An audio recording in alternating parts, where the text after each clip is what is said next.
નમો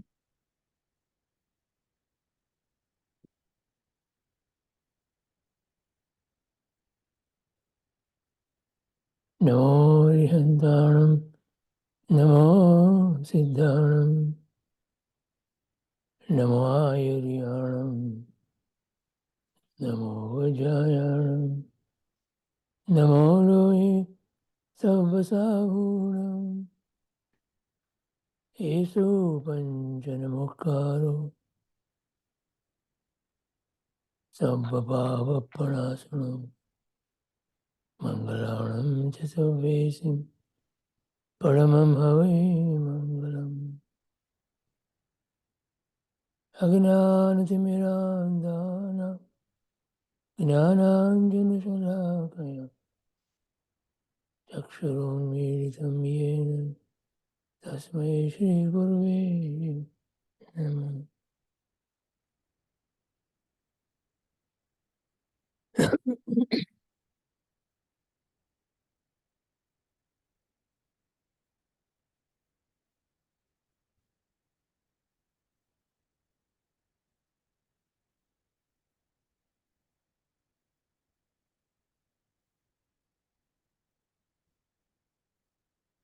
જય જયદેવ બધાને.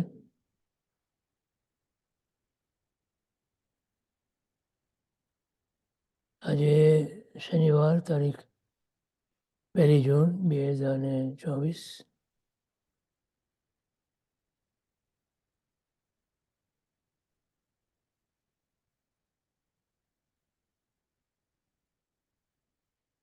પૂજ્ય દેવચંદ્રજી મહારાજ સાહેબના અદ્ભુત એવા એક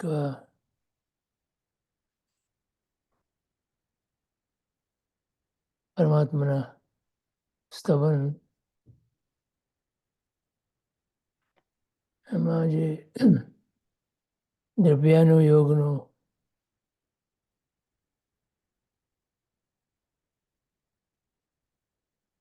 થોડી ઝલક આપણને બતાવી છે.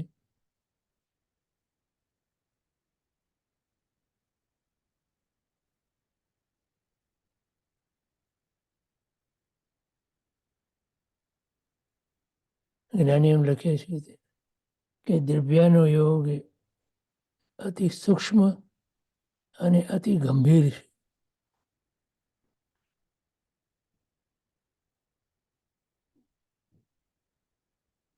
અનુયોગનો અર્થ છે ત્યાં કે પદ્ધતિ, વસ્તુને જોવાની એક પદ્ધતિ, સમજવાની એક પદ્ધતિ.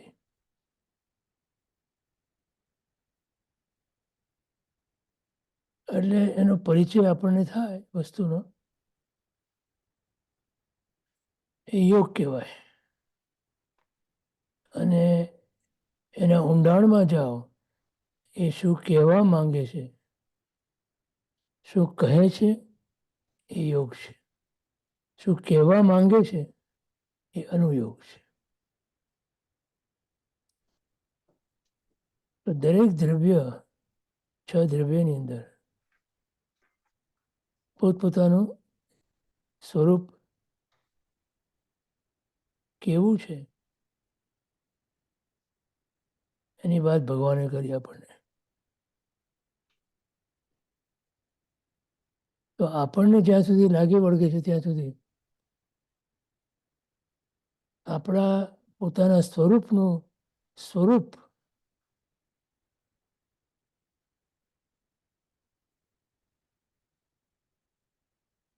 કેવું છે એ જાણવું જરૂરી છે. એટલા માટે કે એ જાણ્યા પછી જ એને પામી શકાય. અને આવા મહાપુરુષો આ વાતને જેટલું વાણીથી કહી શકાય એ કહે છે. અને આપણી સમજની અંદર જેટલું આપણે સમજી શકીએ એટલું આપણે સમજીએ. એમાં આપણા જ્ઞાનનો ક્ષોભ સમજો એ કરતાં વધારે આપણે શ્રદ્ધાની પરિણતિ જોઈએ.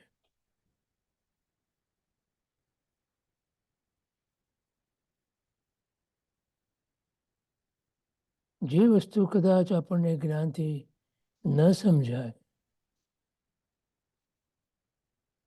ઉત્કૃષ્ટ કોટીનું જ્ઞાન પણ હોય તમને, છતાં જેનો મર્મ તમે ના સમજી શકો, એ શ્રદ્ધાના વડે તમે સમજી શકો.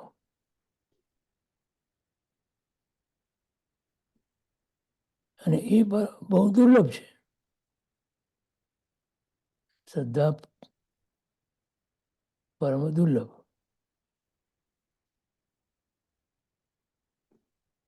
અને એના માટે અનુભૂતિ વગર એ શ્રદ્ધા એ પારકી શ્રદ્ધા છે, અધૂરી શ્રદ્ધા છે. એ ખરેખર તો શ્રદ્ધા જ ન કહેવાય. પરંતુ એના વગર પણ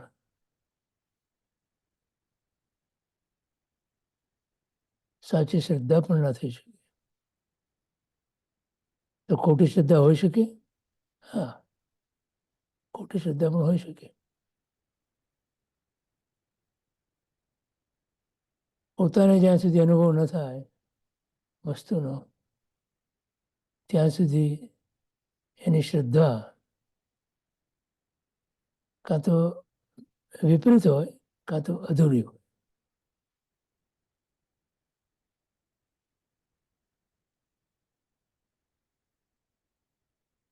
વિપરીતતાનો કોઈ ઉપાય નથી, અધૂરાપણનો ઉપાય છે.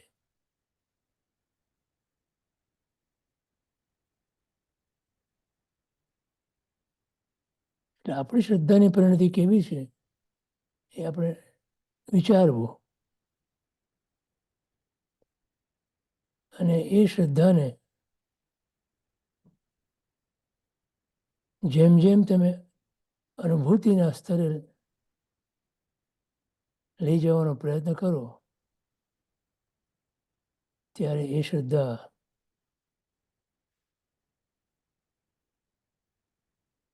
બને. તો દ્રવ્યાનું યોગની વાત સમજવી હોય તો પહેલો નિર્ણય તો આ કરવો પડે કે હું આ દેહ નથી, વાણી નથી, મન નથી, ઇન્દ્રિય નથી, પણ એક અગમ્ય એવું તત્વ છું કે જે પોતે અનુભવ કરે છે, પણ જેનો અનુભવ હજી સુધી આપણને થયો નથી.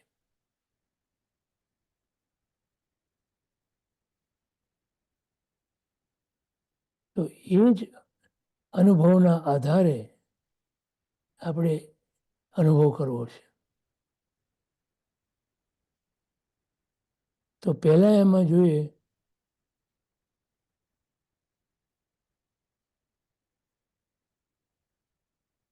એક કંઈક અંશની શ્રદ્ધા,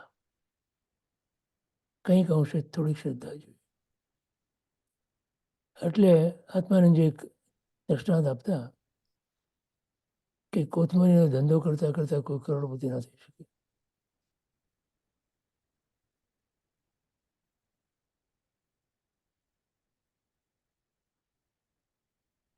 અને આજકાલના મનોચિકિત્સકો પણ કહેતા હોય છે કે થિંક બિગ. જે લોકો વિશાળતાનો વિચાર નથી કરી શકતા એ વિશાળતાને પામી શકતા નથી.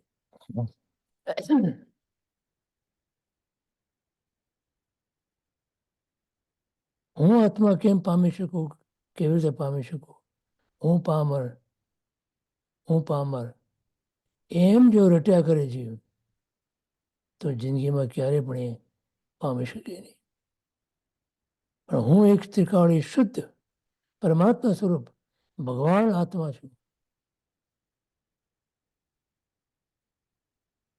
એ નિર્ણય કરી અને એને પ્રગટ કરવાનો પુરુષાર્થ કરે જીવ, જો ઈચ્છો પરમાર્થ તો કરો સત્ય પુરુષાર્થ, ભવસ્થિતિ આદિ નામ લઈ છેદો નહીં આત્માર્થ. તો પામી શકે, તો થઈ શકે, તો કરી શકે.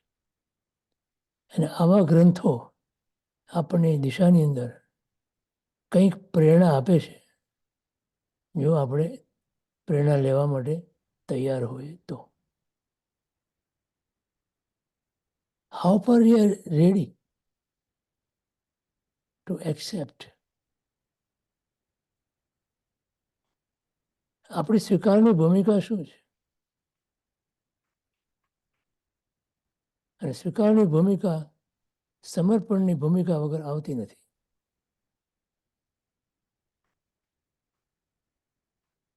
અને ખરેખર તો સમર્પણ અને સ્વીકાર એ અન્ય છે.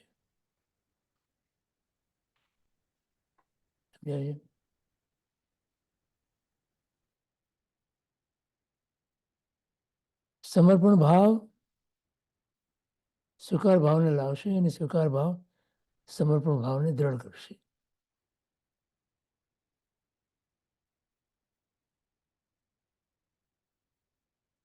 તો હું એક શુદ્ધ સદા રૂપી જ્ઞાન દર્શનમય કરે.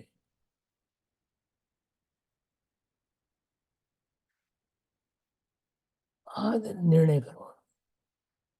અને પછી એ નિર્ણય માટે કંઈ અન્ય તે મારું જરી પરમાણુ માત્ર નથી. અરે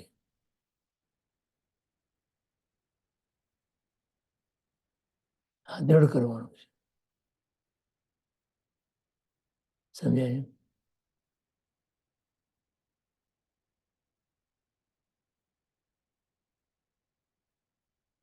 તો પૂજ્ય મુક્તિદાસ મહારાજ સાહેબે દેવચંદ મહારાજ સાહેબના 5મા સ્તવન સત્યનારાયણજી ભગવાનના એના પર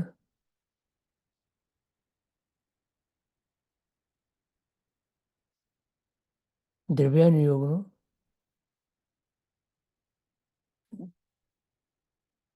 અદ્ભુત વિવેચન આપણને આપ્યું.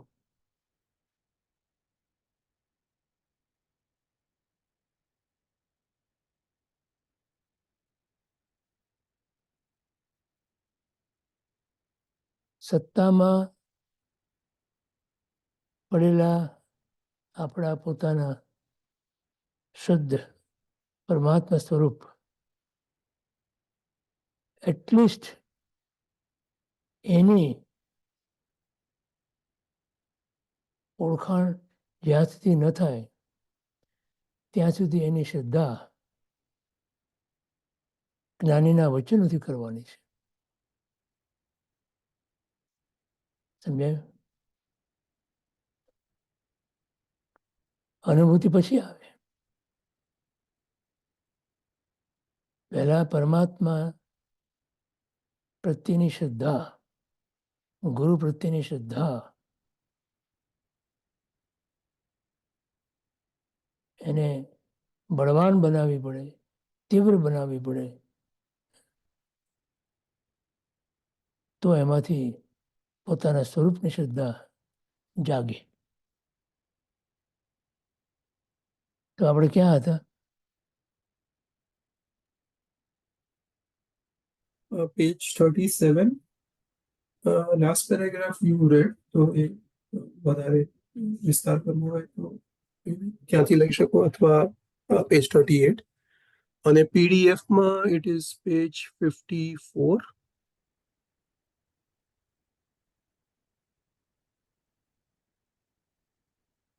ધ્રુવ તત્વમાં દ્રવ્ય, તેને સહજપણે રહેલા અનંત ગુણો અને તેનું પરિણમન બધું જ આવે, આ ત્રણે મળીને ધ્રુવ તત્વ કહેવાય. બરાબર. જો અમે એ જ વસ્તુ કરે છે અહીંયા. હું ત્રિકાળી શુદ્ધ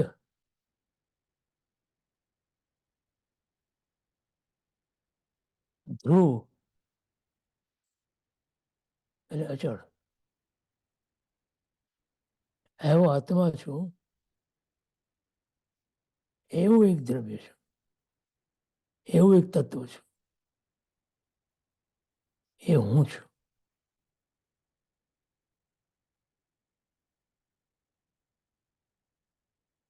ધ્રુવ તત્વમાં દ્રવ્ય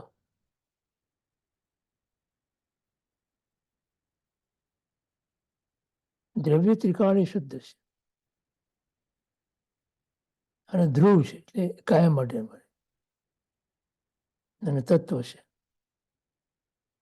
એટલે જગતમાં એનું અસ્તિત્વ છે. સમજાણું? તેના સહજપણે રહેલા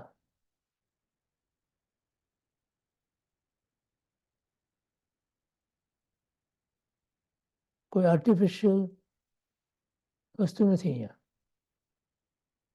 નેચરલી સહજ જે હોય એ કુદરતી હોય. આપણે આપણી સહજ સ્થિતિમાં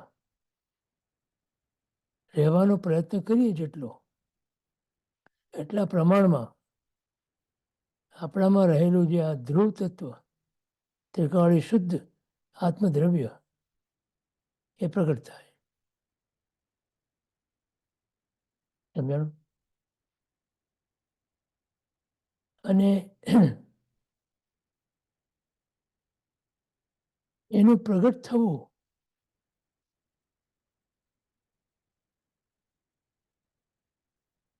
એ ખબર કેમ પડે? તો કે ગોળ આ ગોળ છે એમ ખબર કેમ પડે? તો કે એની મીઠાશથી. તો મીઠાશ એ ગોળનો ગુણ છે. એમ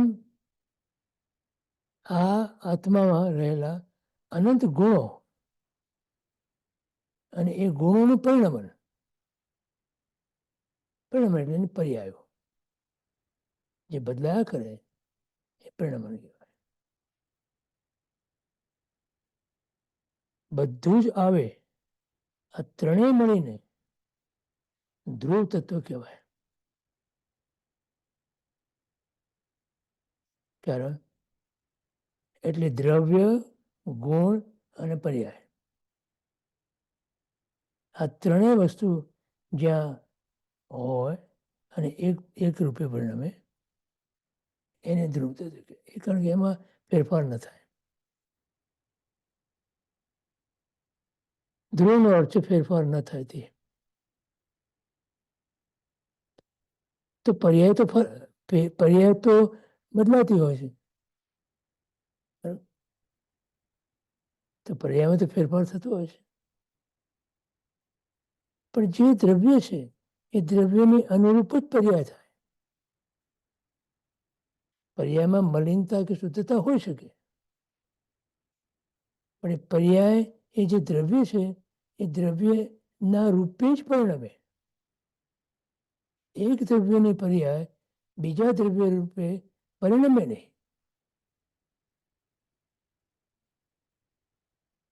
એક દ્રવ્યની પર્યાય બીજા દ્રવ્યની પર્યાય રૂપે ન પરિણમે. આ એની ધ્રુવ સત્તા છે. બોલો પ્રદીપભાઈ. ગિરીશભાઈ, આપણે આજે 47 ગુણો કે શક્તિ કહીએ કે અનંત ગુણો કહીએ આત્માના, એ ખરેખર વાસ્તવિક રીતે છૂટા છૂટા ગુણો છે કે ખરેખર તો આત્મા એક અખંડ તત્વ છે ને આપણને સમજાવવા માટે ગુણોના ભાગલા કહે છે. શેના ભાગલા કહે? એટલે ગુણોને આપણે અનંત ગુણો કહીએ છીએ એ તો આપણે સમજવા માટે બનાવ્યા છે કે ખરેખર એમ જ છે કે ગુણો આત્માના ગુણો તો છે, પણ આત્માના એક પ્રદેશમાં અનંત ગુણો છે. પણ એ છૂટા છૂટા ગુણો છે કે એક જ છૂટા ના હોય. એટલે ગુણ એટલે એક જ ગુણ છે આમ તો આત્મામાં જે છે તે છે, પણ આપણે સમજવા માટે ભાગ પાડ્યા છે. હા, એક જ ગુણ જ્ઞાન ગુણ. આત્માનો એક જ ગુણ કે જે જ્ઞાન ગુણ જે છે. હાજી. બસ, બાકી તો બધા એની બધી પર્યાયો ગણાય. એટલે આપણને સમજાવવા માટે જે. હા, સમજવા માટે રાધા. એટલે આત્મા શું કરી શકે હા એ સમજાવવા માટે આ એની બધી ગુણોની પરિણતિ બતાવી. એટલે પ્રશ્નનું તાત્પર્ય એમ હતું કે આત્માનું બંધારણ ખરેખર શું છે. હમ. ઓકે, આભાર સાહેબ. જી. તો આ ત્રણેય મળીને ધ્રુવ તત્વ કહેવાય. ધ્રુવ એટલે એકલું દ્રવ્ય જ નહીં, પણ દ્રવ્ય ગુણ પર્યાય ત્રણેય આવે. હવે સમજાયું ને?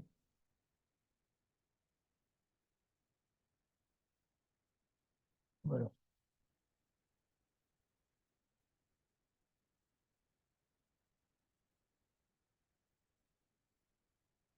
જો હવે શું કહે છે? આત્માની અનુભૂતિ પહેલા એટલે હું કોણ છું એની સ્પષ્ટતા પહેલા, સમ્યક દર્શન પહેલા, હુંની સ્પષ્ટતા એટલે સમ્યક દર્શન. સમ્યક એટલે સાચું. દર્શનના બે અર્થ થાય. એક શ્રદ્ધા પણ કહી શકાય અને જોવું પણ કહી શકાય. દ્રવ્ય દ્રષ્ટિ કહેવાય નહીં. દ્રવ્ય દ્રષ્ટિ, દ્રવ્ય એટલે આત્મદ્રવ્ય. પણ દ્રવ્ય દ્રષ્ટિની ધારણા હોય. હવે એટલે શું છે કે હવે મનની અંદર એ દ્રવ્ય દ્રષ્ટિ કેવી હોઈ શકે અને એ આત્મદ્રવ્ય કેવું હોઈ શકે, એ જ્ઞાનીના વચનોથી, પરમાત્માના વચનથી એનું કંઈક સ્વરૂપ આપણે સમજી શકીએ, જાણી શકીએ. અનુભવમાં પછી આવે. સમજે? દ્રવ્ય દ્રષ્ટિની ધારણાને દ્રવ્ય દ્રષ્ટિ ના કહેવાય. સ્વસંવેદન પહેલા ઉપચાર જ હોય. સમજે? ઉપચારથી તમે કહી શકો, કહેવાથી, પણ ખરેખર તમારો અનુભવ નથી ત્યાં.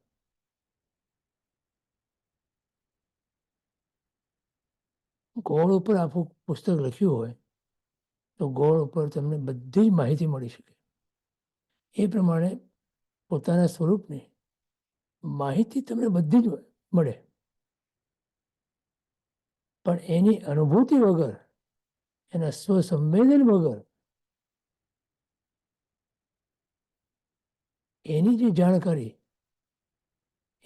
એનું જે સંવેદન એ ના હોય જ્યાં સુધી અનુભૂતિ ના હોય ત્યાં સુધી. ધારણા રૂપે પણ દ્રવ્ય દ્રષ્ટિ, અભેદ દ્રષ્ટિ આવે તો જ પરિણામ સુધરે અને તો જ સમ્યક્ત્વ પ્રગટે. સમજાયું? એટલે પહેલા શું જોઈએ?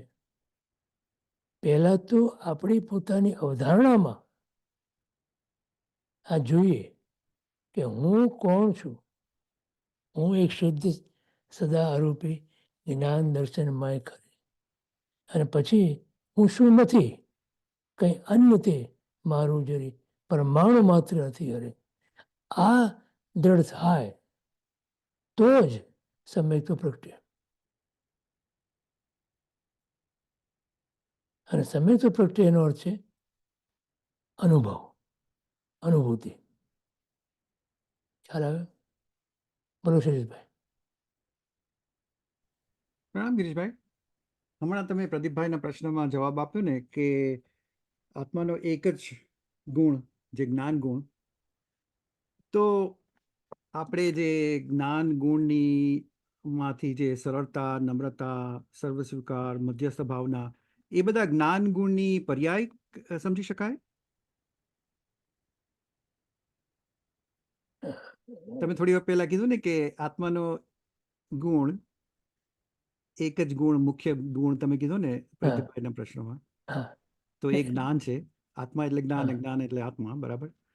તો આ બધી જે બીજા ગુણો છે, હા. સરળતા, નમ્રતા, સર્વસ્વીકાર, એ બધા ગુણો આત્મા જ્ઞાન, આત્માના ગુણની પર્યાય સમજી શકાય?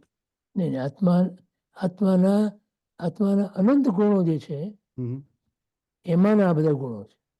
અચ્છા. પણ એનો મુખ્ય ગુણ કયો? જ્ઞાન. એ જ્ઞાન ગુણ. અચ્છા. હવે એ એટલા માટે કે એ ગુણ બીજા કોઈ દ્રવ્યમાં નથી. હમ. એટલે ઓળખાય આત્મા અજ્ઞાન ગુણથી. હમ.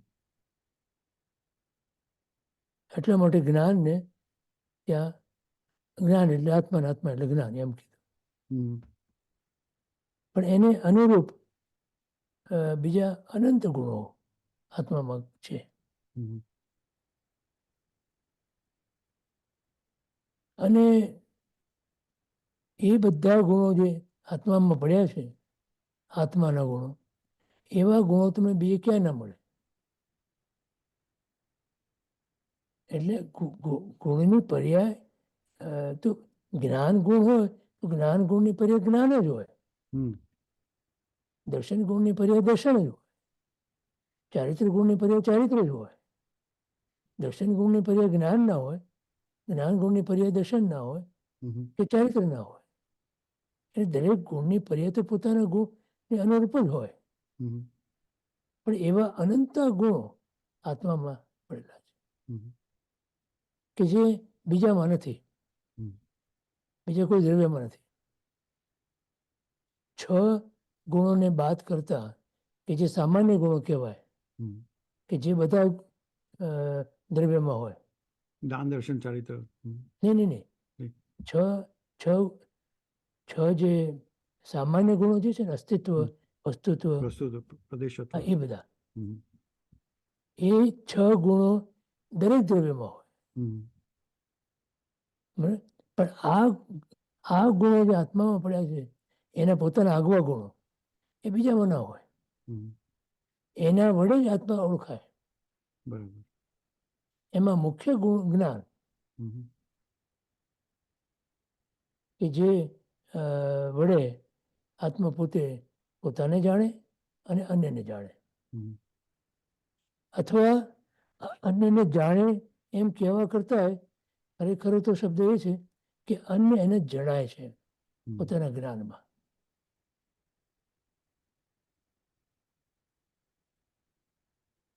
સમજાય એટલું? હા. તો ગિરીશભાઈ, અનંત ગુણો છે, એની જેમ શુદ્ધતા થતી જાય, મલિનતા નીકળતી જાય, તો એ જ મતિ જ્ઞાનની પુષ્ટિ થઈ ને, એટલે જ્ઞાન ગુણની. ને એક ગુણ શુદ્ધ થાય હમ. આત્માનો તો બધા જ એટલે અનંત ગુણ શુદ્ધ થાય. અનંત ગુણો શુદ્ધ થાય. હા, તો એ મતિ જ્ઞાનની પુષ્ટિ થઈ અને એનું પરિણામન થયું ને શુદ્ધતામાં. ને મતિ જ્ઞાન તો સાધન બને છે. હં. મતિ જ્ઞાનની શુદ્ધતા હં. એટલે મતિ જ્ઞાન પોતે જ શુદ્ધ થઈને કેવળ જ્ઞાન રૂપે પરિણમે છે. બરાબર. એ જ મારું મતિ- લક્ષ્ય છે. હા, મતિ જ્ઞાનમાંથી બધી જ અશુદ્ધતા, હં.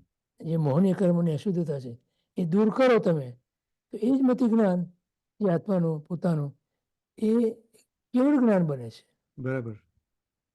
અને એના ઉપાય તરીકે, એના સાધન તરીકે શ્રુત જ્ઞાન છે. હં. બરાબર.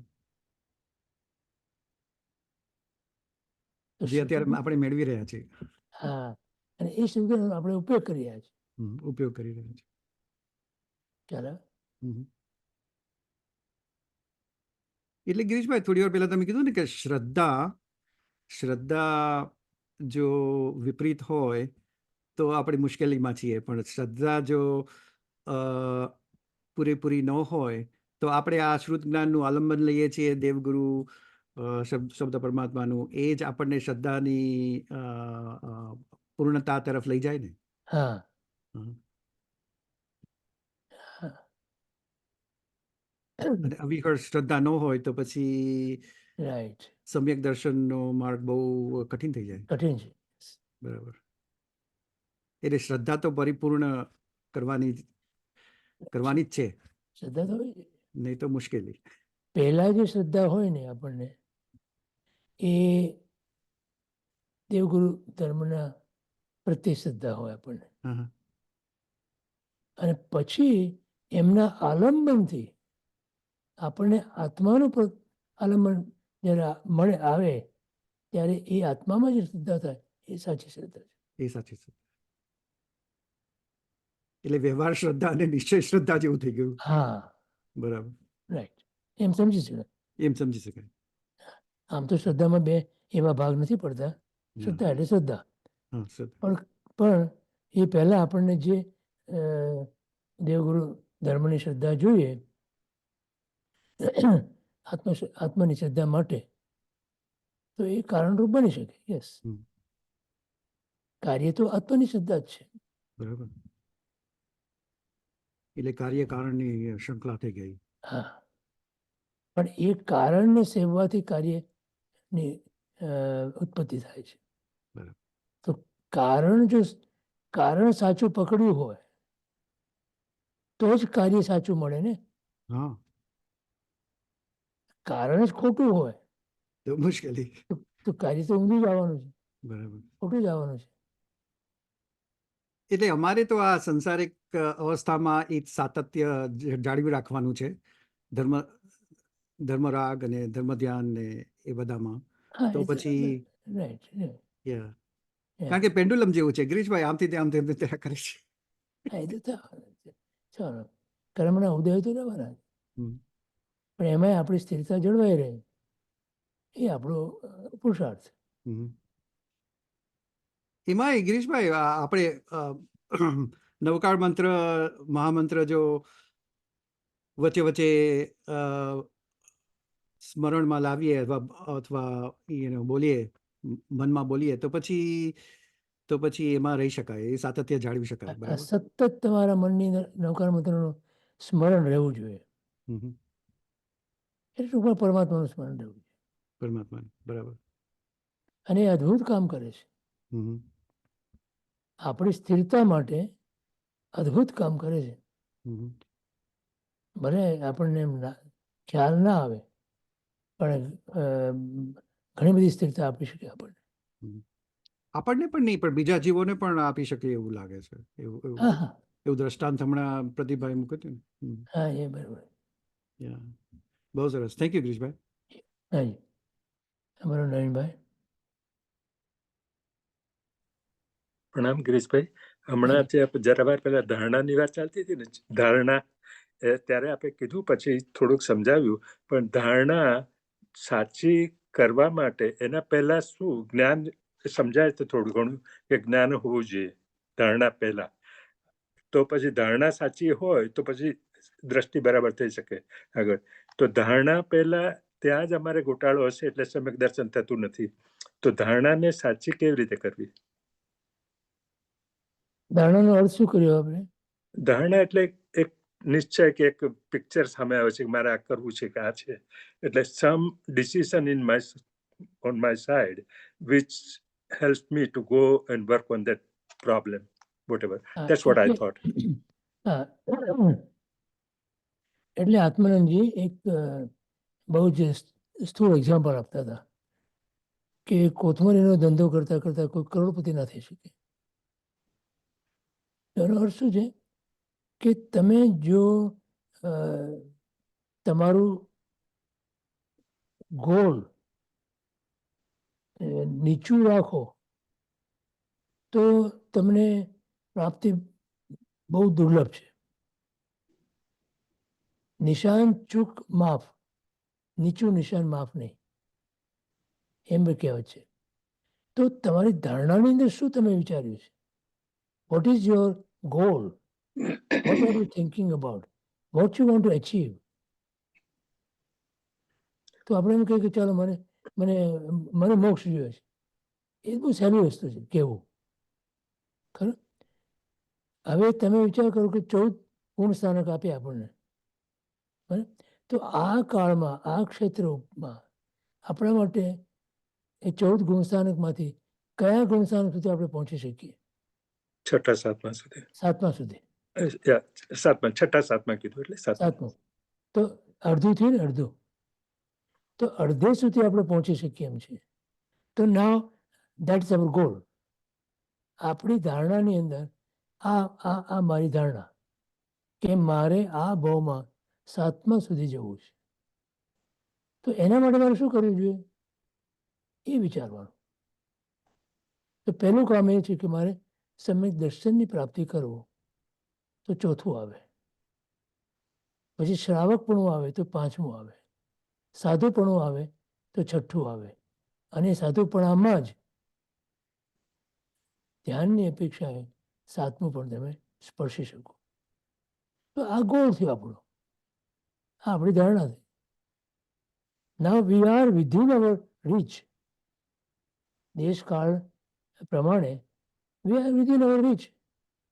તો why are we not focusing on that? ખ્યાલ?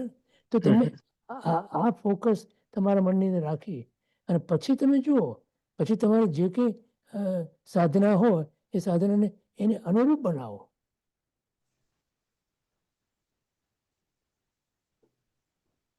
તો જીવનમાં ચોથા ગુણસ્થાન સુધી પહોંચવા માટે જે કંઈ જરૂરી છે એ પહેલાં કરો. કારણ કે બીજું ત્રીજું જે છે એ પડવાના છે, એ ચડવાના નથી. તો પહેલામાંથી સીધું ચોથામાં જાય.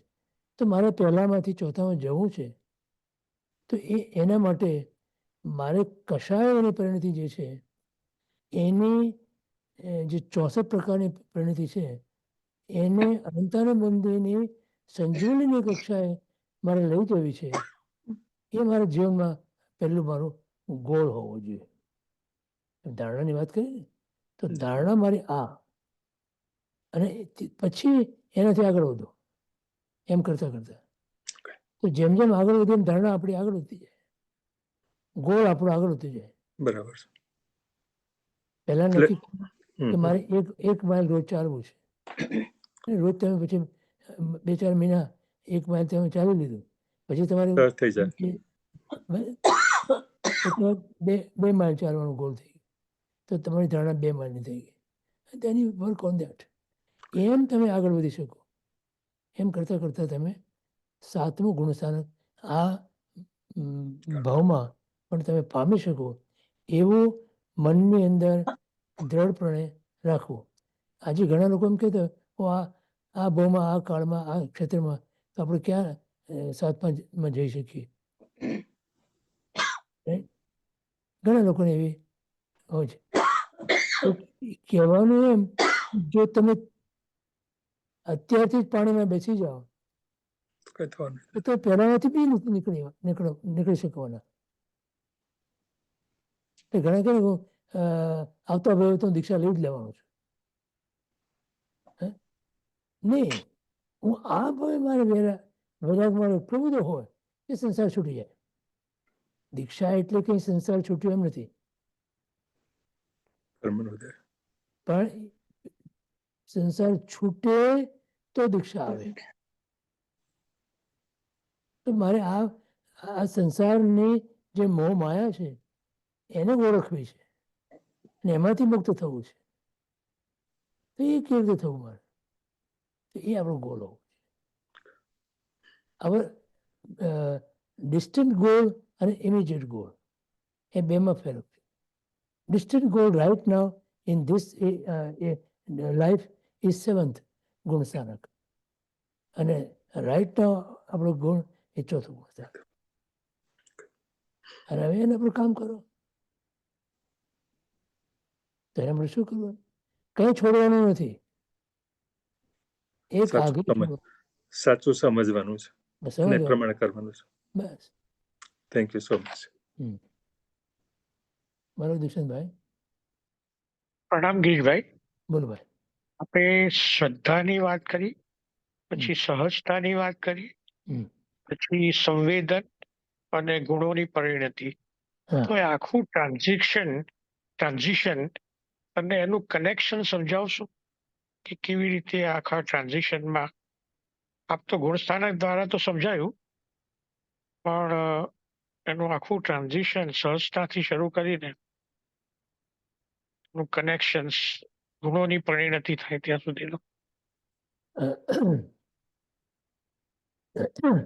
જેવા તમે તમારા જીવનની અંદર સહજ બનો.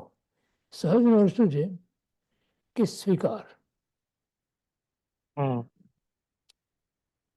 કોઈ પણ ઉદય આવે કર્મનો, મૂળમાં તો હમ. આપણને કંઈ પણ જો ડિસ્ટર્બ કરતું હોય તો કર્મના ઉદયો. હમ. આપણે એમ કે એટલે શ્રદ્ધા પહેલા શ્રદ્ધા જે છે એ શ્રદ્ધા આ સહજતાનો સ્વીકાર પહેલા શ્રદ્ધાએ કરવો પડે એવું છે. નહીં નહીં નહીં, શ્રદ્ધા તો હજી વાર છે. પહેલા વિચારો કે આપણને આપણે સંજોગોમાં વસીએ છીએ, હમ સંયોગોના ઉદયમાં વસીએ છીએ. કર્મના ઉદયના કારણે સંયોગો છે. હમ તો એ સંજોગો બધા જે છે એમાં આપણે વસીએ છીએ. તો હવે વિચાર એમ કરો તમે કે એમાં સહજ કેવી રીતે બનવું, તો કે એનો સ્વીકાર.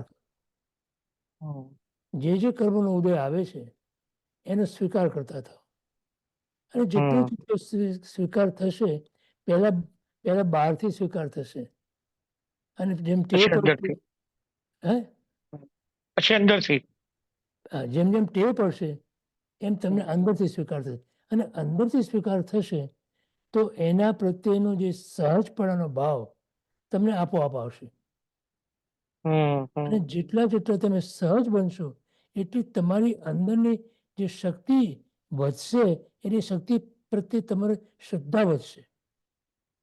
હમ અને એ શ્રદ્ધાને બળે હવે તમે આગળ વધી અને તમારા ચારિત્ર્યની અંદર, એટલે મન, વચન અને કાયા, આ ત્રણેયનો સુમેળ જ્યાં થાય, હમ હમ મારા વિચારમાં, મારા વર્તનમાં અને મારા બોલવામાં, હમ ત્રણેયનો જે સુમેળ થાય, એ સુમેળ તમને એવી એક શક્તિ આપશે કે જેના કારણે તમે જે ગમે તેવું કર્મનો ઉદય હશે તો પણ તમે એને જોઈ શકશો અને હમ જાણી શકશો, અને એનાથી વિવળતા નહીં આવે. હમ આ તમારી સહજતા થઈ. હમ અને સહજતા પછી એનો સ્વીકારના ભૂમિકામાં સહજતા આવી, અને સહજતામાં હવે શ્રદ્ધા તમને આવે. કેમ કે કેમ કે હવે તમને ખબર પડી કે આનો સ્વીકાર અને સહજતાથી કરવાથી ફાયદો. જે કર્મનો ઉદય છે તો કર્મનો ઉદય ચાલ્યા જ કરવાનો છે. મને એમાંથી મને અંગત રીતે કાંઈ નુકસાન કે લાભ છે નહીં. તો શ્રદ્ધા તમારી બાકી થતી જાય. બરાબર. એટલે સહજતાથી મન વચનના કાયાના યોગો ઉપર જાગૃતિ આવે, હા કંટ્રોલ આવે, તમારી એનર્જી સેવ થાય, હા ખોટી દિશામાં ના જાય, હા અને એ એનર્જી તમે બીજી જગ્યાએ ડાયવર્ટ કરી શકો, કરેક્ટ. સાચી જગ્યા ઉપર. બરાબર. આજે ખ્યાલ આપણે આવે સાહેબ. આજે આપણે કર્મના ઉદયની સાથે જે કુસ્તી કરીએ છીએ ને એમાં આપણી એનર્જી ઘણી જતી રહે છે. હમ બિલકુલ બરાબર છે. Just accept it. બરાબર છે. અનંતા કેવળી પરમાત્માએ જે જોયું છે તે થવાનું છે, આ શ્રદ્ધા. બરાબર છે. પછી કે આપણે સહજતાથી હા ગુણો પરિણત સુધીનું ટ્રાન્ઝિશન સમજીમાં આવી ગયું. એમ. ખબર છે. અને એક વસ્તુ તો નક્કી છે કે મારા કરવાથી કંઈ થતું નથી, તો નાહકનો પરિશ્રમ કરવો શા માટે? હું મારામાં ફેરફાર કરી શકું એ પણ એ પણ ઉપચાર છે.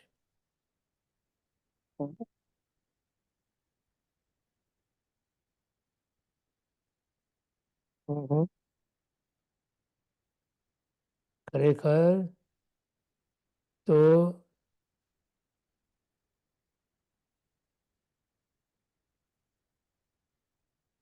અનંતી પર્યાયો આપણી ક્રમસર ઉત્પન્ન થવાની છે, અને જે સમયે જે નિમિત્તથી ઉત્પન્ન થવાની છે તે નિમિત્તથી ને તે સમયે એ ઉત્પન્ન થવાની છે એવું કેવડી ભગવંતોએ અનંતા કેવડી ભગવંતોએ જોયું છે. અને એનો જો તમે સ્વીકાર કરો તો એ મોટા મોટી શ્રદ્ધા છે.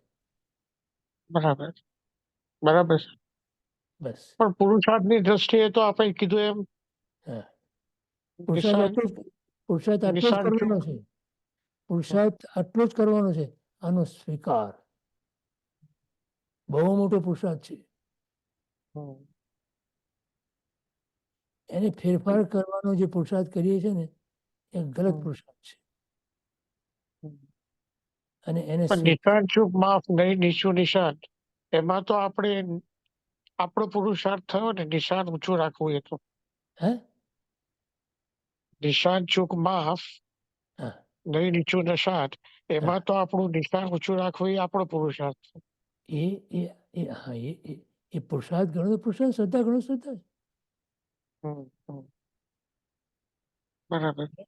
બરાબર છે. કારણ કે પછી નહીંતર પાંચમા જીવ કે પામર જીવ ને એ બધું આપણું એમાંથી નીકળી જાય. ક્યારે પણ એ વિચાર નહીં કરવાનો. એ વિચાર જ નહીં કરવાનો.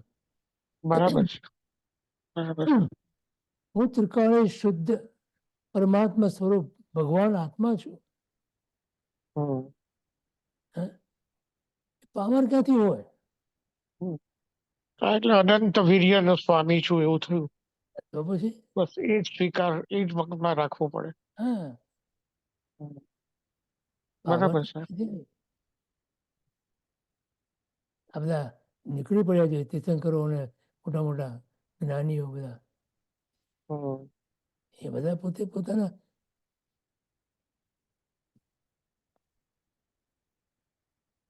આ બળ ઉપર નીકળી પડ્યા છે.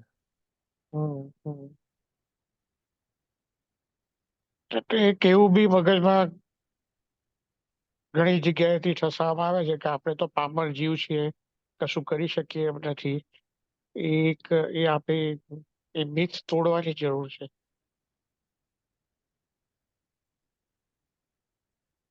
આભાર સર. બરોબર પ્રદીપભાઈ. પ્રણામ કિરીશભાઈ. આ તમે આ વાત બહુ અગત્યની છે. તમે કીધું કે હું મારામાં કાંઈ કરી શકું એ પણ ઉપચાર છે. હવે પ્રભુ પોતે આપણને કહે છે કે તારે પુરુષાર્થ કરવાનો છે અને એમાં વિલંબ નહીં કરતો એમ પણ કહે છે. જે કાંઈ કરવાનો વિલંબ નહીં કરતો. એટલે કે છદ્મસ દશામાં આપણી મારી દશામાં એ ઉપચાર ઉપયોગી છે. હા ઓકે. એટલે આપણે એના વગર કામ ન થાય. આપણું જ્ઞાની એની વાત જુદી છે. જો અત્યારે છે ને આપણે એમ કે વિચાર કરો કે હું પામર શું કરી શકું, એવો નથી વિચાર. બરાબર. એ પણ એની અંદર એમ કહેવા માંગે છે કે તમને ભગવાન અને ગુરુ મળ્યા તો તમારા પામરતા રહી જ કેવી રીતે શકે? બરાબર છે. એ અપેક્ષાએ પણ તમે એમ કહી શકો કે હું પામર નથી.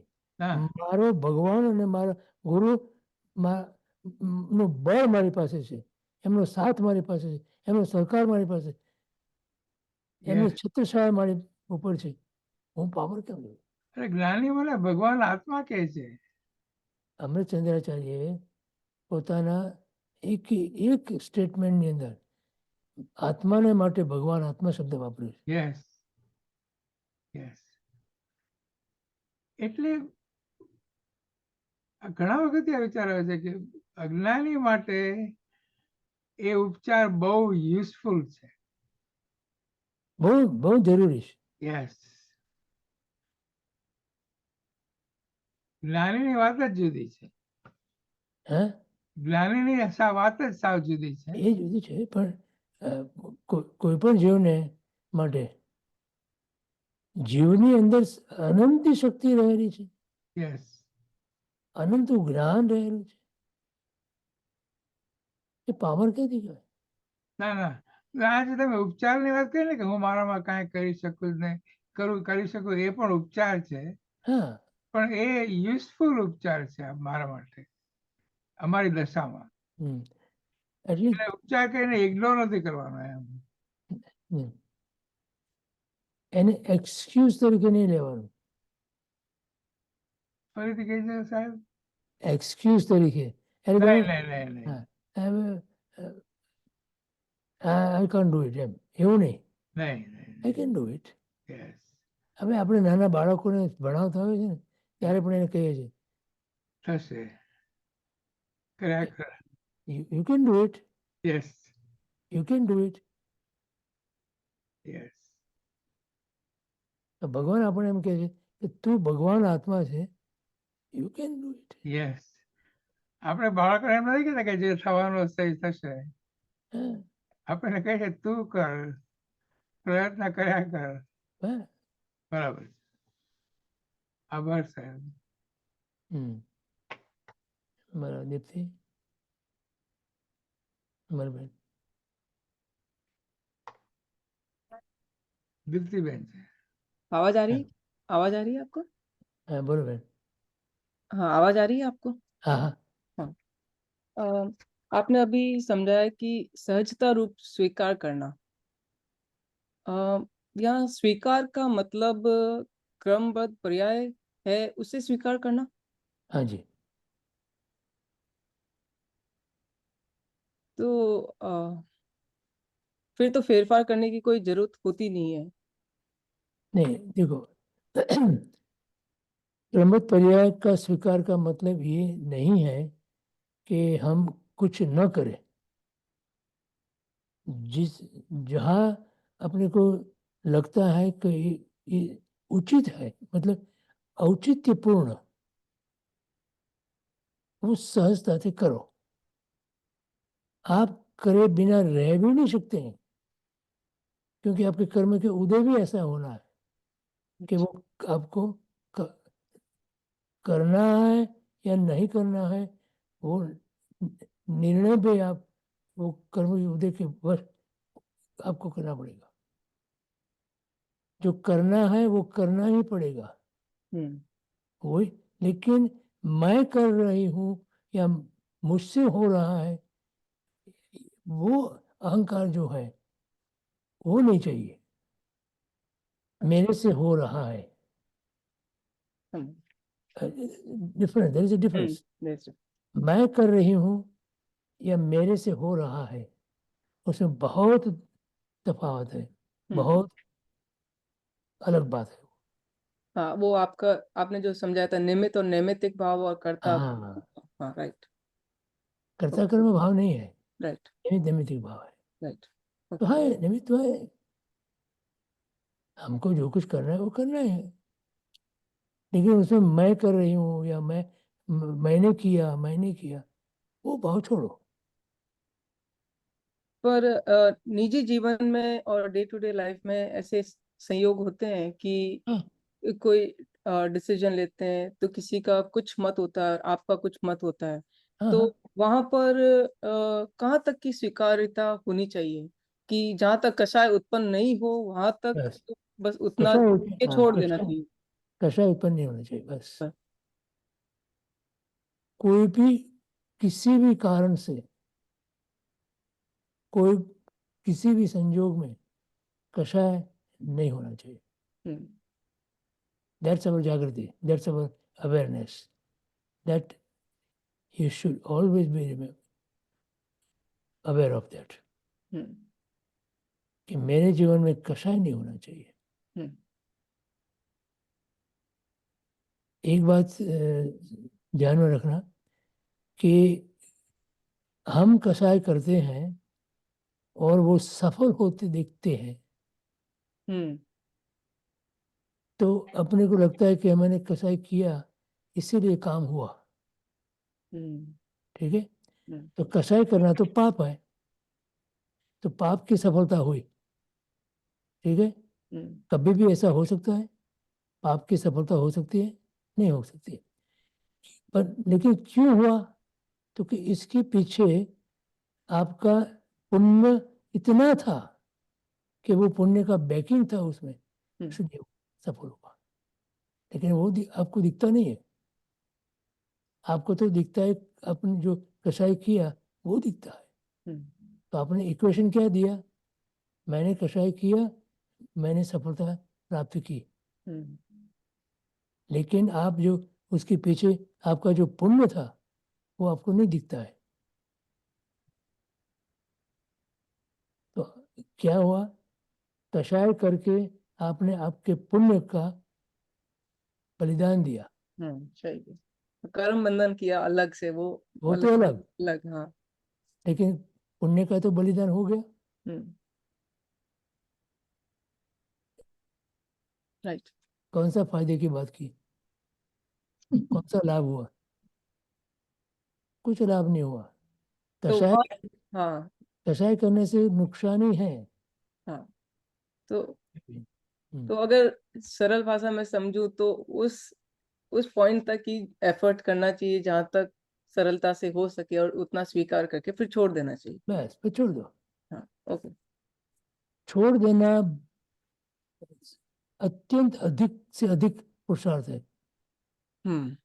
ज्यादा से ज्यादा पुरुषार्थ छोड़ देने में है, पकड़ने में नहीं। राइट। पकड़ने में कोई पुरुषार्थ नहीं है। छोड़ना तो ज्यादा सरल है ना गिरीश भाई, नहीं? लगता ज्यादा सरल है, लेकिन छोड़ देने में बहुत ही अधिक पुरुषार्थ है। उसमें से अहंकार छूटती है, छोड़ दे, अहंकार छूटता है।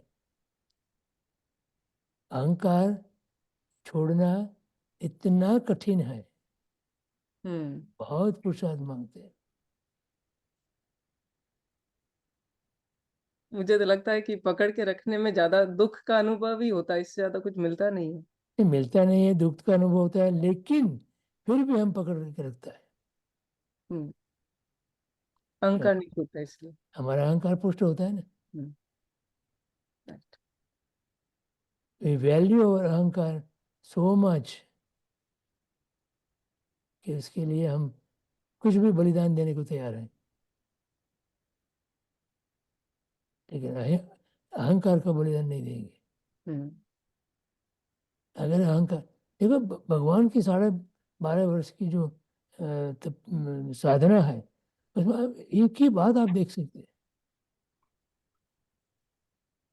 अहंकार का कंप्लीटली विलीनीकरण।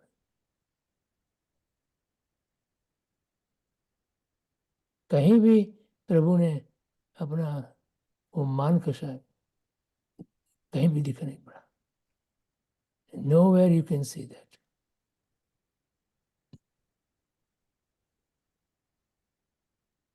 प्रभु खड़े हैं साधना के लिए कौशिक ध्यान में, कोई अनाड़ी आदमी आता है और प्रभु कहे इधर क्यों खड़ा है, ये मेरा जाने का रास्ता है। अभी वो तो ऐसे भी जा सकता है ना, लेकिन ऐसे बोलता है तो प्रभु शांत भाव से उधर से निकल जाते हैं, दूर चले जाते हैं, कोई प्रतिकार नहीं। अगर इस उनकी जगह हम होते तो क्या करते? हम तो यही बोलते कि तेरे बाप का रास्ता है, जा दो, रास्ता ढूंढ ले।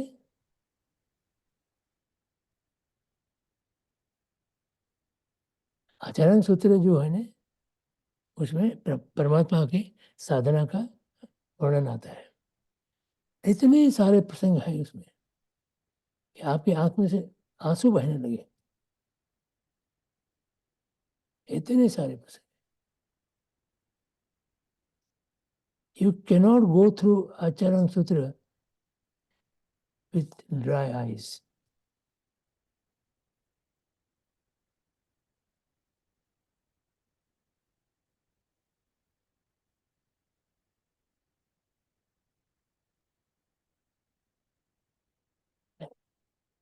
बराबर, बोलो श्रीधर भाई, रूपा बहन। જય જીનેન્દ્ર અંકલ, हाँ जी बोलो। તમે બહુ સરસ વાત કરી કે છોડવાનું સૌથી અઘરું કામ છે. હમણે દીપ્તિબેનના જોડે વાત કરતા હતા એમાં हाँ, हाँ, અને દેટ ઇઝ ટ્રુ, કારણ કે એનો આપણને ડગલે ને પગલે અનુભવ છે કે કદાચ બહારથી છોડી દઈએ છે પણ અંદરથી છોડી શકતા નથી. અને દેટ સ્ટાર્ટેડ મી થિંકિંગ કે મેક્રો લેવલ ઉપર જઈએ કે ભગવાનની જે વાત છે, આપણે આપણી પોતાની જે માન્યતા છે એને છોડવા માટે તૈયાર નથી, એટલે એ બી છોડવાનું જ છે પણ એ આપણે છોડી શકતા નથી. એ બરાબર સાચી સમજ છે? હા, બરાબર. એટલે એમાં બી છોડવાનું જ આવે છે ને છતાં બી આપણે છોડી શકતા નથી. ખોટી માન્યતાને છોડવાની છે, એ ખોટી માન્યતા આપણે છોડી શકતા નથી. એમાં બે વસ્તુ છે. એક તો આપણી અંદર રહેલી એક સંજ્ઞા છે જેને આપણે પરિગ્રહ સંજ્ઞા કહીએ છીએ, હમ. અને બીજી આપણી વિપરીત શ્રદ્ધા. હમ. આ બેને કારણે આપણે જે પકડ્યું હોય એ હમ. છોડી શકતા નથી. હમ. એટલે એ લેવલ ઉપર પહોંચવા માટે મારે સંસારના ડે ટુ ડે જે પ્રસંગો આવતા હોય એમાં માય મેઝરમેન્ટ સ્ટીક ઇઝ કે મેં નોટ ઓનલી બહારથી છોડ્યું, અંદરથી બી છોડ્યું કે નહીં. અને એ પાપા પગલી કરતા હું એ લેવલ ઉપર હું પહોંચી શકું કે પરમાત્માએ જે કીધું છે એમાં પૂરેપૂરી મારી શ્રદ્ધા વિકસે અને ત્યાં સુધી હું પહોંચી શકું. પરમાત્માના વચનોમાં શ્રદ્ધા આવે તો છૂટી જાય બધું, હમ. અંદરથી પણ છૂટી જાય. રાઈટ. એટલે હું મારા કેસમાં મારા એક્ઝામ્પલની વાત કરું કે દિવસ દરમિયાન સંસારના જે બી પ્રસંગો કે કોઈ બી પ્રસંગોમાં હું જે કામ કરું છું એ પરમાત્માની શ્રદ્ધા જો પૂરી હોત, મારું જે રિએક્શન છે, મારો જે પ્રતિભાવ છે, એ પ્રતિભાવ જો મને પૂરેપૂરી પરમાત્માના વચનમાં શ્રદ્ધા હોત તો એ પ્રતિભાવ મને નહીં આવી, એ આવે જ નહીં. પણ એટલે દેટ ટેલ્સ મી કે બરાબર છે કે તમે પાપા પગલી થોડા અમુક નાના પ્રસંગોમાં કરી શકો છો, પણ એને વધારે ને વધારે વિકસાવવાની છે. બરાબર, બરાબર છે, બરાબર. ખૂબ આભાર. અને બહુ અઘરું છે આ બધું. હા, અઘરું છે. એટલે માહિતી તરીકે નોલેજમાં છે, પણ જ્યારે અમલમાં મૂકવાનું આવે છે ત્યારે પેલું આપણે એક્ઝામ લેતા હોઈએ કે ભાઈ જ્યારે વાંચતા હોઈએ ત્યારે બધું ખબર પડે, પણ એક્ઝામનું પેપર લખવા આવીએ ત્યારે જ્યારે પેપર લખવામાં જે એનો રિસ્પોન્સ આવે એમાં ભૂલી જઈએ છીએ, એટલે પછી result is not what we expected. Correct, બરાબર. ખૂબ આભાર.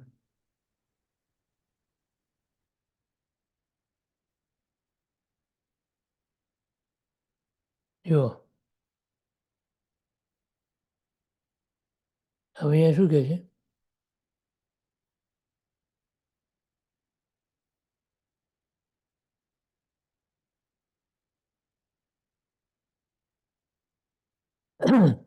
ધારણા રૂપે પણ દ્રવ્ય દૃષ્ટિ, અભય દૃષ્ટિ આવે તો જ પરિણામ સુધરે અને તો જ સમ્યક્ત્વ પ્રગટે.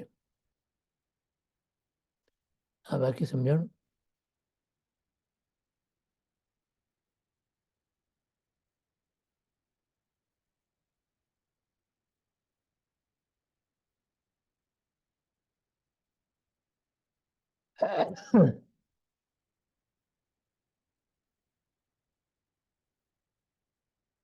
દ્રવ્ય દૃષ્ટિની પ્રધાનતા આપીએ ત્યારે પર્યાયમાં ગુણોનું પરિણમન પણ ખ્યાલમાં રહેવું જોઈએ.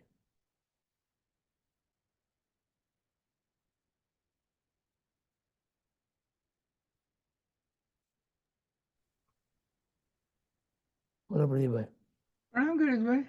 ગિરીશભાઈ, આપે આજે કહ્યું ને ઘણી વાર કીધું છે કે અહીં અહંકારનો સંપૂર્ણ વિલીકરણ કરવાનું છે.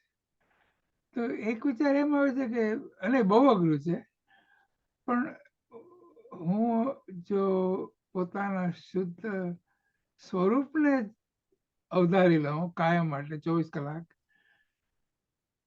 તો એ વધારે શક્ય બને ને?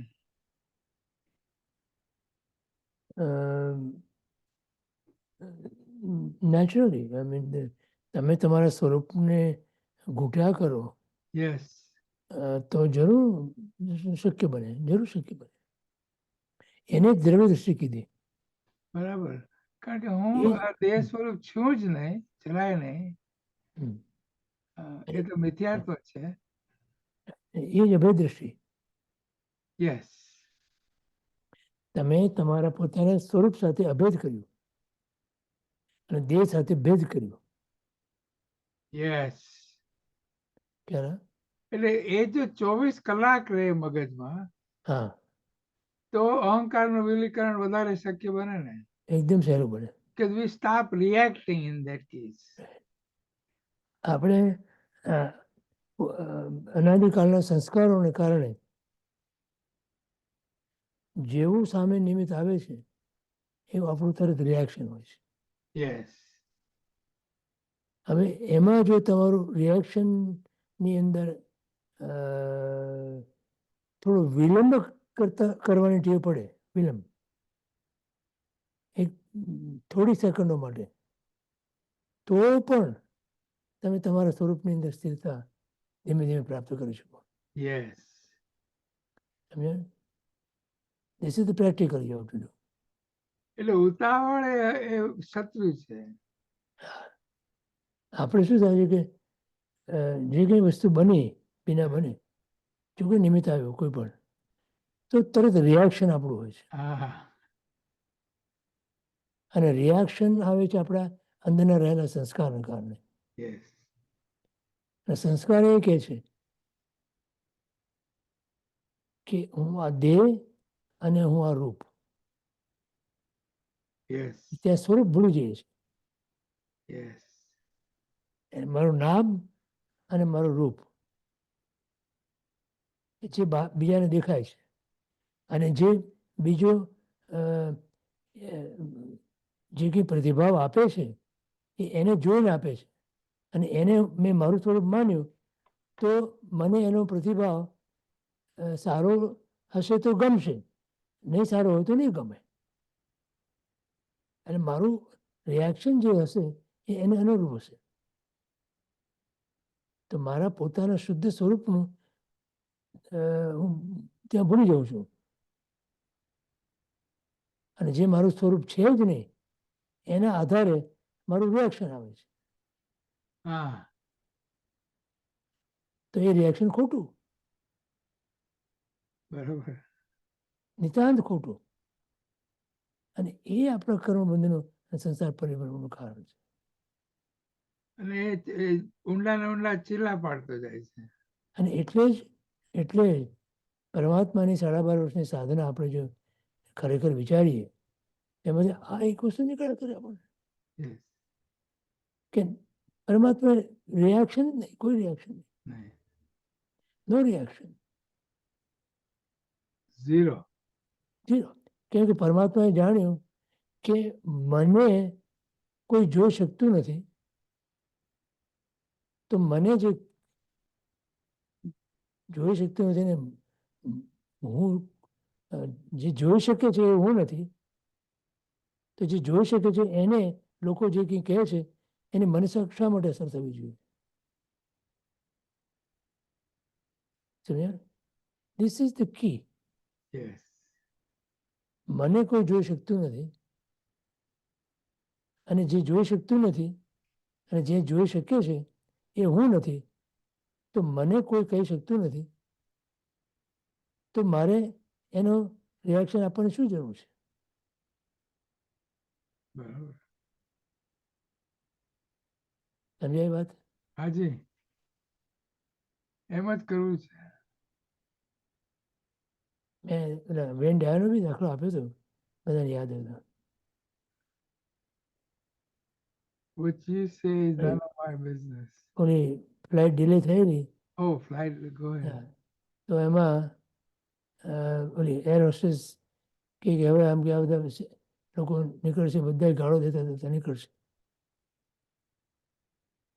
એટલે વેન ડાયર ત્યાં બેઠો હતો, એને કીધું, એને ફર્સ્ટ ક્લાસ બેઠો હતો, એની સાથે જરા થોડી મિત્રતા થયેલી, એટલે એને કીધું કે તું શું કામ ચિંતા કરે છે, તને તો કોઈ જોઈ શકતું નથી, જે જોવે છે એ તારા આ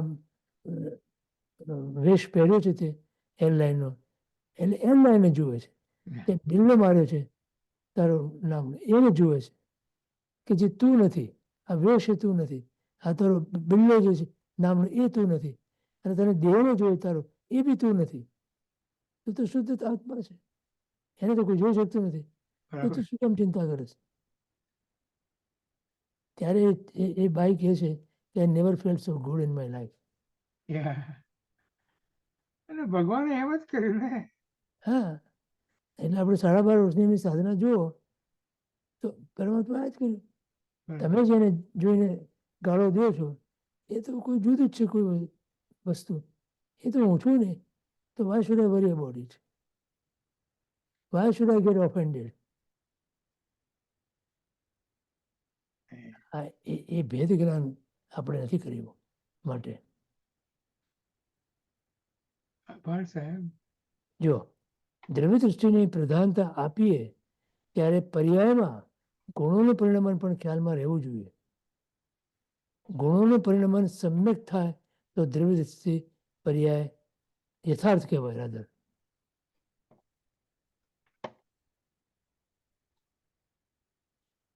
આમાં છે ને યથાર્થ નહીં ને પણ યથાર્થ. રેપ છે ને એ એના પર છે, છેલ્લા ઉપર. હા. ખ્યાલ આવે? Yes.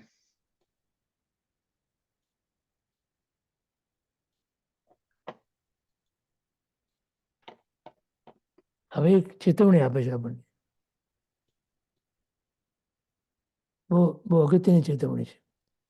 દ્રવ્ય દૃષ્ટિના નામ પર પર્યાયમાં વિશુદ્ધિનો અનુભવ થાય છે કે નહીં એ જોવા માટે ઉપેક્ષા વર્તતી હોય અને છતાં પોતે બફમમાં રહેતો હોય કે હું આગળ વધી રહ્યો છું, તો તે નિશ્ચયાભાસ કહેવાય.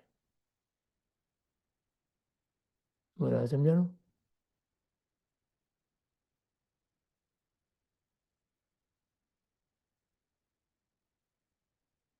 શું કહે છે?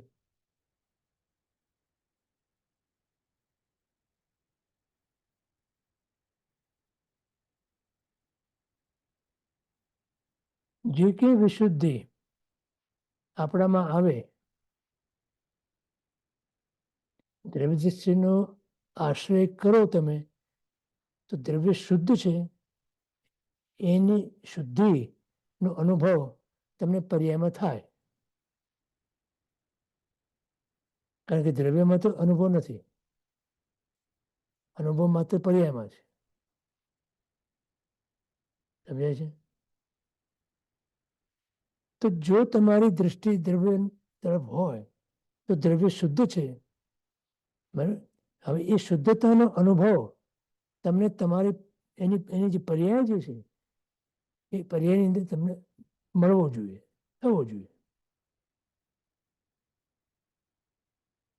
અને એના માટે તમે જો જાગૃત ના હો અને એની તમે ઉપેક્ષા કરો તો તમને એમ લાગે કે હું આગળ વધી રહ્યો છું, કેમ કે મારું ધ્યાન દ્રવ્યમાં છે. તો એ નિશ્ચય દ્રષ્ટિ નથી, નિશ્ચય આભાસ છે. કેવા આભાસ છે?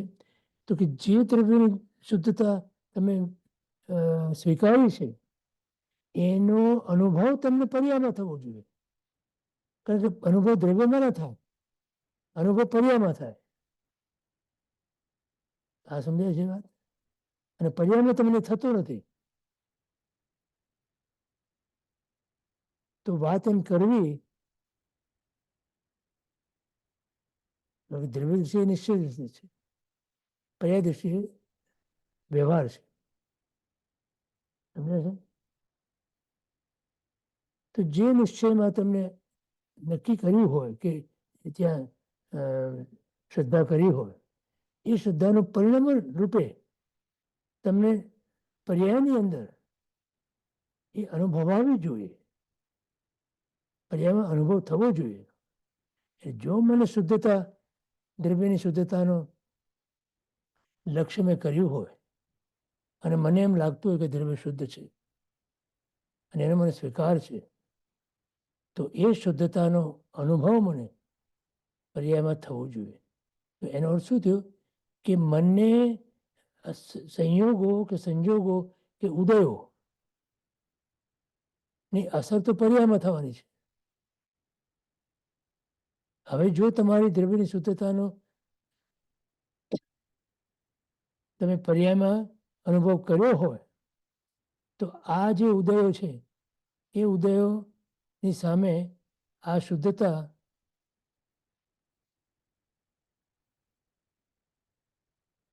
એ ઉદયો અને આ દ્રવ્યની શુદ્ધતા જે તમને પર્યાયમાં અનુભવાય છે તો એ તમને આ ઉદયનો અસર નહીં કરે. પર્યાયની અંદર જે અશુદ્ધતા પ્રગટ થાય છે એની અસર તમને નહીં થાય. કેમ નહીં થાય? કારણ કે દ્રવ્યમાં જે શુદ્ધતા છે એનો તમે સ્વીકાર કરી અને પર્યાયમાં તમે એની શુદ્ધતાને પ્રગટ કરી છે. તો હવે જે કંઈ અશુદ્ધતા છે બહારે સંજોગોમાં, કર્મના ઉદયોમાં વગેરેના કારણે અસર તો તમારી પર્યાયમાં થવાની છે.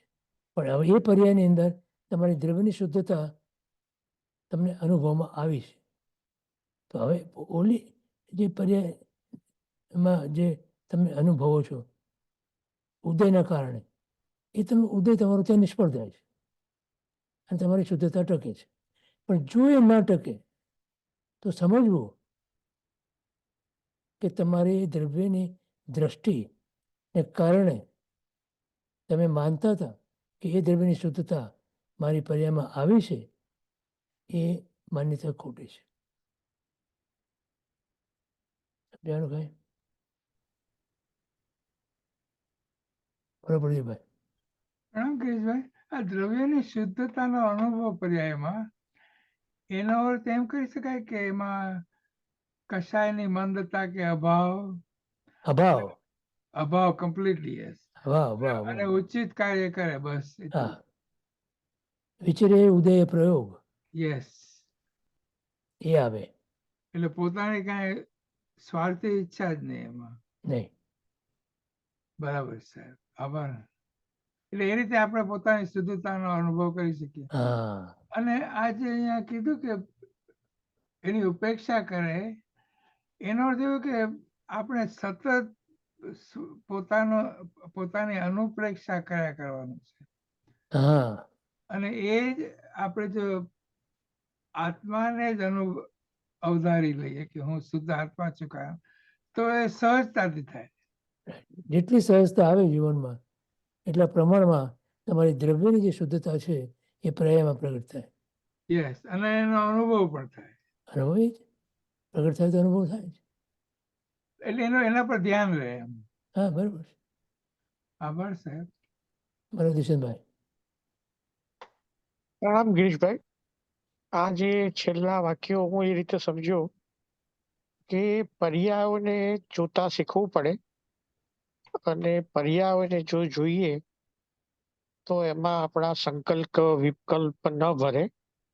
જેવી રીતે સમુદ્રની તરંગો આવે અને અંદર સમાઈ જાય એવી રીતે સહજ રીતે જે પર્યાયોને જોતા થઈએ તો આપણા સંકલ્પ વિકલ્પો અંદર સમી જાય.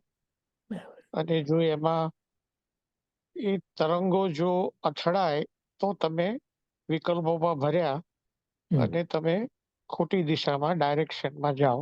એવી રીતે આખા પેરેગ્રાફનો અર્થ એવો થયો. હા, બરાબર સાહેબ. એટલે પર્યાયોને ન જોઈએ તો તકલીફ થાય અને તમે આગળ વધ્યા છો કે નહીં ખ્યાલ ના આવે તમને. પર્યાય તો જોવું જ પડે. એ તો જોયું પર્યાય જોવાના જ તમે. હા, પર્યાય જોવાના છે. પણ પર્યાયની અંદર જે શુદ્ધતા દ્રવ્યની જે છે એ શુદ્ધતા તમને છે કે નહીં એ ખબર કેમ પડે તમને? તો કે જે તમે જ્યાં સુધી એને ઓબ્ઝર્વ ના કરો ત્યાં સુધી તમને ખબર ના પડે કે એમાં શુદ્ધતા છે કે નહીં. બરાબર છે. એટલે જે સંયોગો આવે કર્મના ઉદયજન્ય એ સંયોગો અને એના કારણે ઉત્પન્ન થતા ભાવો, એ સંયોગો પણ હું નથી અને સંયોગી ભાવો પણ હું નથી.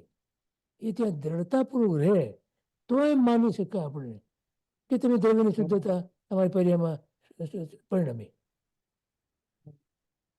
બરાબર, ખ્યાલ આવી ગયો સાહેબ. હા, નહીંતર આગળ વધીએ છે કે એની ગડબડ થઈ જાય. હા, બરાબર છે. આભાર. બરાબર નહીં ભાઈ? પ્રણામ ગિરીશભાઈ. હમણાં જે દ્રવ્ય દ્રષ્ટિના નામ પર પર્યાય દ્રષ્ટિનું વાત થઈ, પણ દ્રવ્ય દ્રષ્ટિની જેમ પર્યાય દ્રષ્ટિ પણ હોઈ શકે છે, ફળ દ્રષ્ટિ કે આ બધી અલગ અલગ દ્રષ્ટિ હોઈ શકે. એ બધી દ્રષ્ટિઓ જનરલી અત્યારે ચાલતી હોય છે કે જીવનમાં વાપરતા હોઈએ છીએ. તો એ પર્યાય પર પર્યાય દ્રષ્ટિ હોય તો શું થાય, કે ફળ દ્રષ્ટિ હોય તો શું થાય? એનાથી લાભ થઈ શકે એ જાણીને કે નહીં? એટલે પર્યાય પર પર્યાય દ્રષ્ટિ હોય, અત્યારે જે પર્યાય ચાલે છે એના પર મારી દ્રષ્ટિ હોય તો એનાથી મને ખબર પડશે કે રાગ કે દ્વેષ થાય છે, એટલે જો મારો ખ્યાલ હોય તો, કે અને ફળ દ્રષ્ટિ હોય કે આમાં મને સાચું થયું કે ખોટું થયું, એ રીતે. તો એનાથી મને લાભ કે નુકસાન થઈ શકે કે that can I use it? Generally આવું થાય છે. પર્યાય પર દ્રવ્ય દ્રષ્ટિ નથી જતી ઇમિજિએટલી, પણ પર્યાય દ્રષ્ટિ ને ફળ દ્રષ્ટિ, મને ફળ મળ્યું કે નહીં, કે આ ટાઈપનું બધું થાય છે. So how can I work on that? જો આમાં એક વસ્તુ સમજો, દ્રવ્યની અંદર શુદ્ધતા તો કાયમ માટે છે. રાઈટ. અચ્છા, પણ દ્રવ્યનું જ્યારે પરિણમન થાય છે ત્યારે એમાં કર્મ સંયોગો ભળે છે, અને એ કર્મના સંયોગોને કારણે એ જે દ્રવ્યનું પરિણમન થાય છે એમાં એ સંયોગો એને પરિણમનમાં અશુદ્ધ બનાવે છે. એ અશુદ્ધિ છે, પર્યાયની અશુદ્ધિ છે. અચ્છા, હવે તમારી દ્રષ્ટિ દ્રવ્યો પર હોય એટલે દ્રવ્ય દ્રષ્ટિ, તો દ્રવ્ય દ્રષ્ટિ તો તમારી પર્યાય પણ એ દ્રવ્યમાંથી ઉત્પન્ન થાય છે. એ શ્રદ્ધા તમને પર્યાયમાં નિમિત્તોને કારણે થતી જે અશુદ્ધિઓ, એ અશુદ્ધિ એ હું નથી, મારા નથી, મારી નથી. રાઈટ. ઓકે, હવે ચાલો. હા, આટલું જો તમે જાગૃતિપૂર્વક, તો કે આમાં જે કર્મનો ઉદય જે છે એ ઉદય પણ હું નથી, અને એના કારણે થતો ઉદય ભાવ એ પણ હું નથી. તો એનો એટલે મગજમાં એ રીતે કે આ જો કર્મનો અને ઉદયનું જે આવે છે એ તો જાણવામાં નથી આવતું, જે મનમાં હોય કે આ પ્રમાણે થવું જોઈએ, કે આ એ રીતે આખી દ્રષ્ટિ જોવાની હોય છે. તો અહીંયા જે કર્મ કે આ છે એને કેવી રીતે ગૌણ કરવા, કે એને કેવી રીતે એને સેપરેટ કરવા કે જ્યારે દ્રવ્ય દ્રષ્ટિ પર ફોકસ રહી શકે? તો કર્મનો ઉદયને તમે જોયા કરો, ઉદયમાં ભળો નહીં. ભળો નહીં અર્થ શું? કે ઉદય પ્રમાણે તમે વર્તો નહીં. નો રિએક્શન. આજે તમે માની લો કે ક્રોધ કર્મનો ઉદય આવ્યો, ખરું? તો અંદરથી ક્રોધ તો થવાનો છે. હવે એમાં તું નિમિત્ત બની હશે તમે. અરે હવે એ નિમિત્તને કારણે મને ક્રોધ આવ્યો, એ પહેલું આપણું એક સ્ટેટમેન્ટ હોય આપણા મનની અંદર. હા, એને ભૂસી નાખો. પછી બીજું સ્ટેટમેન્ટ એ આવશે કે મારા ક્રોધ કર્મના ઉદય થયા, મને ક્રોધ થયો, એને પણ ભૂસી નાખો. પછી મારી અશુદ્ધતા ને કારણે મને આ ક્રોધ આવે છે, તો હવે તમારી દ્રષ્ટિ દ્રવ્ય પર ગઈ. તો પછી વિચારો કે મારી અશુદ્ધતા ક્યાં છે? તો કે પર્યાયમાં. તો દ્રવ્ય તો શુદ્ધ છે. તો હવે આ જે પર્યાયની અશુદ્ધતા છે એ પર્યાય પણ હું નથી, મારા દ્રવ્યની પર્યાય છે પણ હું નથી એ. તો એ બી અશુદ્ધતા ગઈ. તો હું તો કેવળ ત્રિકાળે શુદ્ધ આત્મદ્રવ્ય છું. ત્યાં આવીને આપણે ઉભા રહીએ તો આ બધી જ અશુદ્ધતાઓ અને આ બધી ઉદયોની સામે તમે ટકી શકો. એટલે આખું અવેરનેસ પર આવી જવું હા. પડશે મારે. Every step and every thought. એટલે હા, એટલે Every thought. એના માટે દ્રવ્ય દ્રષ્ટિ જરૂરી છે. એના માટે હું એક શુદ્ધ સદારૂપી જ્ઞાન દર્શનમય ખરે એ જરૂરી છે. Okay, got it. Thank you so much. બરાબર.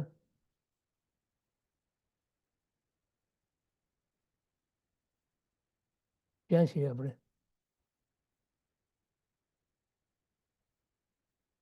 દ્રવ્ય દ્રષ્ટિની પ્રધાનતા આપીએ ત્યારે પર્યાયમાં ગુણોનું પરિણામન પણ ખ્યાલમાં રહેવું જોઈએ.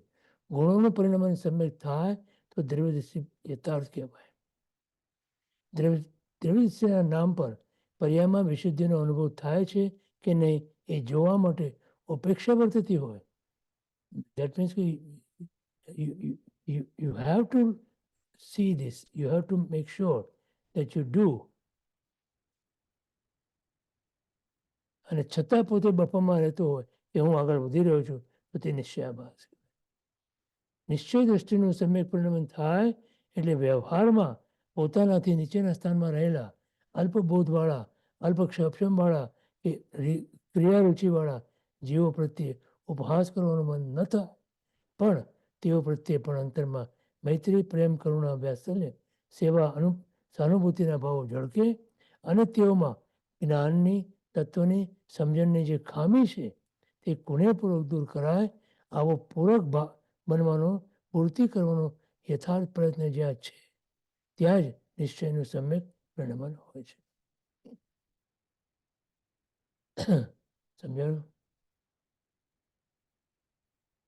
એટલે આમાં શું થયું કે તમને પોતાને એવું ના લાગવું જોઈએ કે જાણે હું હવે દ્રવ્ય દ્રષ્ટિ વાળો થયો એટલે બધાથી જાણે ઉપર થઈ ગયો, બધાથી જ્ઞાની થઈ ગયો, હવે હું બધાને મારાથી નીચા સમજું. એવું જો થવા માંડે તો સમજવું કે તમારી પાસે સાચી દ્રષ્ટિ નથી. પણ એના બદલે એવા જીવોને માટે પણ તમારે થોડુંક કંઈક કંઈક સહાયરૂપ થઈ શકો તમે, એવો ભાવ આવે તો સમજવું કે તમને સાચી દ્રષ્ટિ પ્રાપ્ત થઈ છે. બોલો પ્રદીપભાઈ. ગિરીશભાઈ, કુનયાપૂર્વક નો અર્થ શું કે સ્પેલિંગ મિસ્ટેક છે? સ્નેહપૂર્વક? કુણેપૂર્વક એને ખબર ના પડે કે તમે કરી રહ્યા છો. બરાબર બરાબર બરાબર એટલે તમારો અહંકાર ના પોસાય, બરાબર, એકદમ બરાબર. એને પોતાને નીચાપણું ના લાગે. એટલે અદ્રશ્ય સેવક. હા, એટલે એને એમ ના લાગે કે તમે મોટા છો ને હું નાનો છું એમ. બરાબર બરાબર. આભાર સાહેબ. બોલો કાજલબેન. પ્રણામ ગિરીશભાઈ. ઉદય ભાવ એ હું નથી, એ મારા ખ્યાલમાં આવે છે કે જ્યારે કોઈ દોષ સેવાય ત્યારે હું એમ વિચારું, જો મારી દ્રવ્ય દૃષ્ટિ હોય ત્યારે હું વિચારું કે એ ઉદય ભાવ હું નથી. અને કોઈ ગુણ ખીલીને આવે ત્યારે શું? જો કશાય હોય કે દોષ ઉદય ભાવમાં દોષ હોય કે મેં કોઈ કશાય કરી હોય ત્યારે તો હું જો દ્રવ્ય દ્રષ્ટિ હોય તો વિચારું કે ઉદય ભાવ હું નથી. એ આપે સમજાવ્યું અત્યારે કે એ તો પર્યાયની અશુદ્ધતા છે જો મારી દ્રવ્ય દ્રષ્ટિ પર નજર હોય. પણ જો દોષ રૂપે ના નીકળે ઉદય ભાવમાં પણ ગુણ રૂપે કઈ ખીલીને આવે તો એને કઈ રીતે જોવાનું? પર્યાયમાં ગુણ આવે તો એમ? એ તો હા, તો એને કઈ રીતે? એનો તો સ્વીકાર, એનો સ્વીકાર છે, ગુણનો સ્વીકાર છે. એટલે આ હું શુદ્ધ, આ મારું સ્વરૂપ, એ રીતે સ્વીકાર કરું. આ જ મારું સ્વરૂપ છે. ગુણ એ જ મારું સ્વરૂપ છે, દોષ એ મારું સ્વરૂપ નથી. બરાબર, ઓકે. પણ ગુણ અને ગુણ દ્રષ્ટિ એ બે વસ્તુ અલગ છે. ગુણ હોવા એ જુદું, અને ગુણ દ્રષ્ટિ હોવી એટલે શું કે તમને બધે ગુણ જ દેખાય, હમ. કોઈનામાં પણ દોષ ન દેખાય. કઈ ને બરાબર. કઈ ગુણ શોધો હમ તમારામાં, હમ. તમે બીજામાં, એ ગુણ દ્રષ્ટિ. બીજા, હા. હમ. અને ગુણ હોવા પોતાનામાં એ દ્રવ્ય દ્રષ્ટિ છે. દ્રવ્ય દ્રષ્ટિ. ઓકે. ખ્યાલ આવે? હા હા, આવી ગઈ. હા, પણ બીજામાં ગુણ જોવા, દોષો ઘણા બધા હોવા છતાં, જે આપણને દેખાય પણ ખરા, છતાં પણ એને ગૌણ કરીને એનામાં રહેલો એક પણ ગુણ આપણને દેખાય, તો એ ગુણ દ્રષ્ટિ કહેવાય. બરાબર.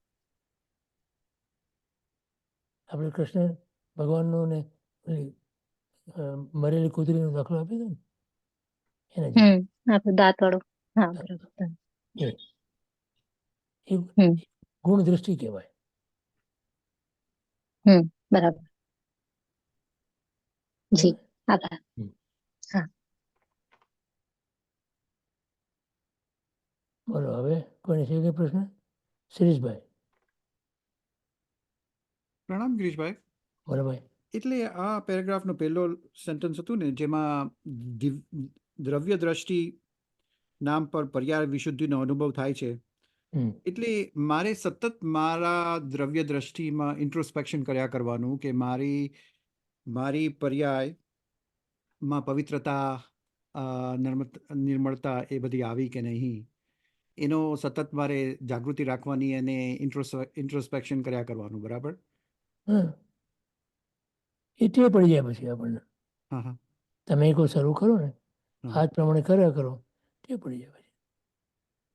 એટલે ઉપેક્ષા કરીએ એટલે એનો અનાદર નહીં કરવાનો, એને ના, જાગૃતિ. જાગૃતિ રાખવાની. હા, હમ. એમ માની નહીં લેવાનું કે મારી દ્રવ્ય દ્રષ્ટિ છે એટલે મને હવે વાંધો નથી, એવું નહીં. તો અહંકાર આવી ગયો. હા, પૂરેપૂરો ભય છે ત્યાં. તો પાછા પડી ગયા. એટલે અહંકાર, હું પોતે મારા દ્રવ્ય દ્રષ્ટિને શુદ્ધ કરું છું એવો અહંકાર આવ્યો તો પતી ગયો. પાછળ બારણાથી અહંકાર ઘૂસી જાય તો પણ પાડી દે. હા હા અને એ ઘણી વખત બનતું હોય છે. હા. ઘણી વખત બનતું હોય છે. Yeah. એ જ તમે થોડી વાર પહેલા કહ્યું ને કે હું મારામાં ફેરફાર કરી શકું, હમ. તે પણ ઉપચાર છે. હા. એટલે ક્રમબદ્ધ પર્યાય પ્રમાણે જે પુરુષાર્થ જે મારા હાથમાં છે એનો હું અહંકાર કરું દ્રવ્ય દ્રષ્ટિને શુદ્ધ કરવા માટે, તો પછી એ પણ ખોટું થયું ને. એ ખોટું છે. એટલે એને કીધું છે કે ઉપચાર તરીકે એટલે આપણે સહજ બનવાનું છે. સહજ બનવાનું છે. સહજતા એ બહુ મોટો ગુણ છે. હા, અને આપણે જીવનમાં સહજતા લાવવાની છે. બરાબર. એટલે સ્વીકાર. હા, સાહેબ એને સર્વ સ્વીકાર કહે છે. બરાબર. કારણ કે સ્વની પ્રાપ્તિમાં પુરુષાર્થ એ ઉપાદાન કારણ છે અને શબ્દ પરમાત્મા અને એ બધા નિમિત્ત કારણ થયા મારા માટે. Correct, correct. પણ જે પુરુષાર્થ હું કરી રહ્યો છું એમાં હું જો અહંકાર લાવું તો પછી એ અધોગતિનું કારણ થઈ ગયું. બરાબર? જો હું પુરુષાર્થ કરી રહ્યો છું એ અહંકાર છે. હા, થઈ રહ્યો છે એ બરાબર છે. થઈ રહ્યો છે બરાબર છે. કારણ કે એ પણ મારા પૂર્વ કર્મો પર આધારિત છે. બરાબર? હા, એટલે એને સંજોગો. સંજોગો. હા, હું શુદ્ધ છું એ અહંકાર નથી. એ મારું ઐશ્વર્ય. હું પરિપૂર્ણ છું એમાં અહંકાર નથી. અને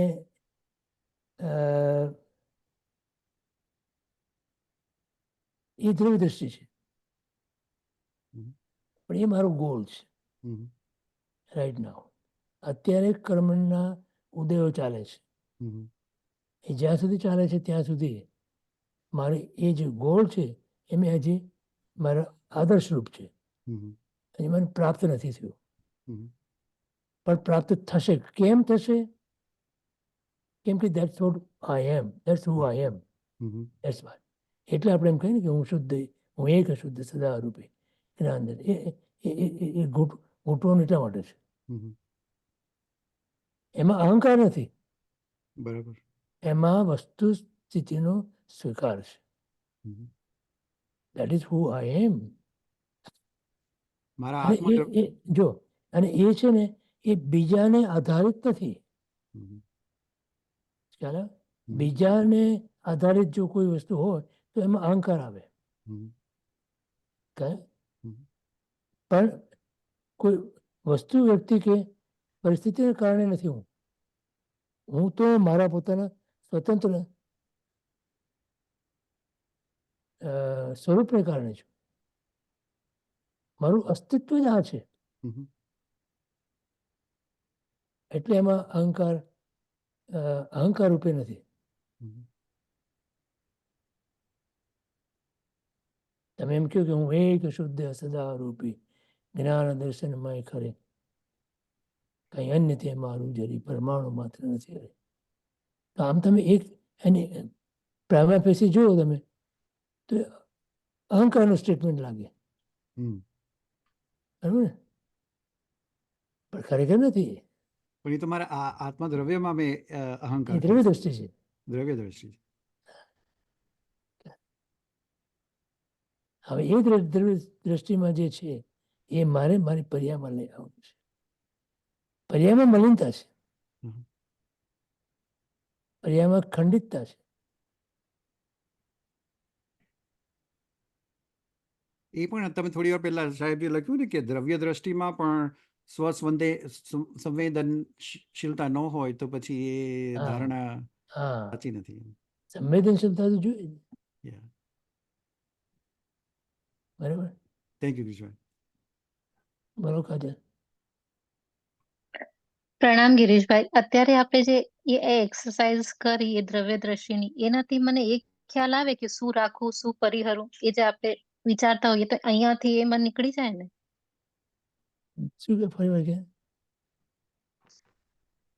જ્યારે હું ઉદય ભાવ આવે અને ત્યારે હું વિચારું કે આ હું નથી, ત્યારે જ મને ખ્યાલ આવે ને કે હવે કેમ કે હું શુદ્ધ છું એવી દ્રવ્ય દૃષ્ટિ હશે તો મને રાખવું કે પરિહરવું ખ્યાલ આવે ને પછી. હા, કરેક્ટ. ઓકે.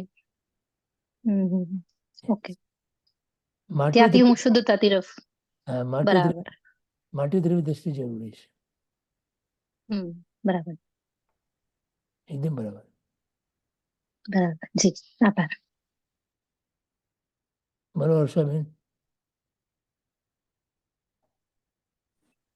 જય જિનેન્દ્ર. પ્રણામ ગિરીશભાઈ. બોલો મને બેન. હજુ આ દ્રવ્ય દ્રષ્ટિની પર્યાયની તો વિશુદ્ધતા હોય જ, રાઈટ? પર્યાયમાં તો વિશુદ્ધતા છે જ. નહીં. તો પછી અહીંયા એવું કહે છે કે એમાં ઉપેક્ષા વર્તતી હોય, એ કઈ રીતે આપણે વિચારવાનું છે? એમાં શું કહે છે કે દ્રવ્ય દ્રષ્ટિની પ્રધાનતા કરીએ આપણે હા. તો કોઈ પણ વસ્તુ જે અસ્તિત્વ ધરાવે છે એમાં ત્રણ વસ્તુ હોય: દ્રવ્ય, ગુણ અને પર્યાય. બરાબર. અચ્છા, પર્યાય એક વસ્તુ જુદી છે અને પર્યાય દ્રષ્ટિ એ વસ્તુ જુદી છે. દ્રવ્ય જુદી વસ્તુ છે અને દ્રવ્ય દ્રષ્ટિ એ જુદી વસ્તુ છે. ગુણ જુદું છે અને ગુણ દ્રષ્ટિ એ જુદી વસ્તુ છે. તમે વસ્તુને કઈ રીતે જોવો છો, બરાબર. એ દ્રષ્ટિ કહેવાય. હા. તમે દ્રવ્યને કઈ રીતે જોવો છો, ગુણને કઈ રીતે જોવો છો, પર્યાયને કઈ રીતે જોવો છો. બરાબર. અચ્છા, હવે તમે જુઓ કઈ રીતે? તમે બે રીતે જુઓ. મને આ લાભકારક છે કે મને ગેરલાભકારક છે. બરાબર. આ આપણી દ્રષ્ટિમાંથી મને, હું આ કામ કરીશ તો મને આ લાભકારક છે કે નથી, તો એ દ્રષ્ટિ હતી ને. તો હવે તમે દ્રવ્ય દ્રષ્ટિનો અર્થ શું છે કે દ્રવ્ય પોતે શુદ્ધ છે બરાબર. પોતાની રીતે. હવે એની પર્યાય જે છે એ પર્યાય અશુદ્ધ હોઈ શકે, શુદ્ધ પણ હોઈ શકે. ઓકે, હવે આમાં મને દાખલો આપીને કંઈક સમજાવી શકશો? સોનું ખાણમાં હોય ને, તો અંદર જે રહેલું સોનું જે છે એ શુદ્ધ છે, બરાબર. એ દ્રવ્ય છે. હમ.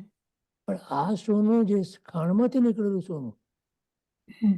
એ ખાણમાંથી નીકળેલા સોનું એ સોનાની પર્યાય છે, એક અવસ્થા છે.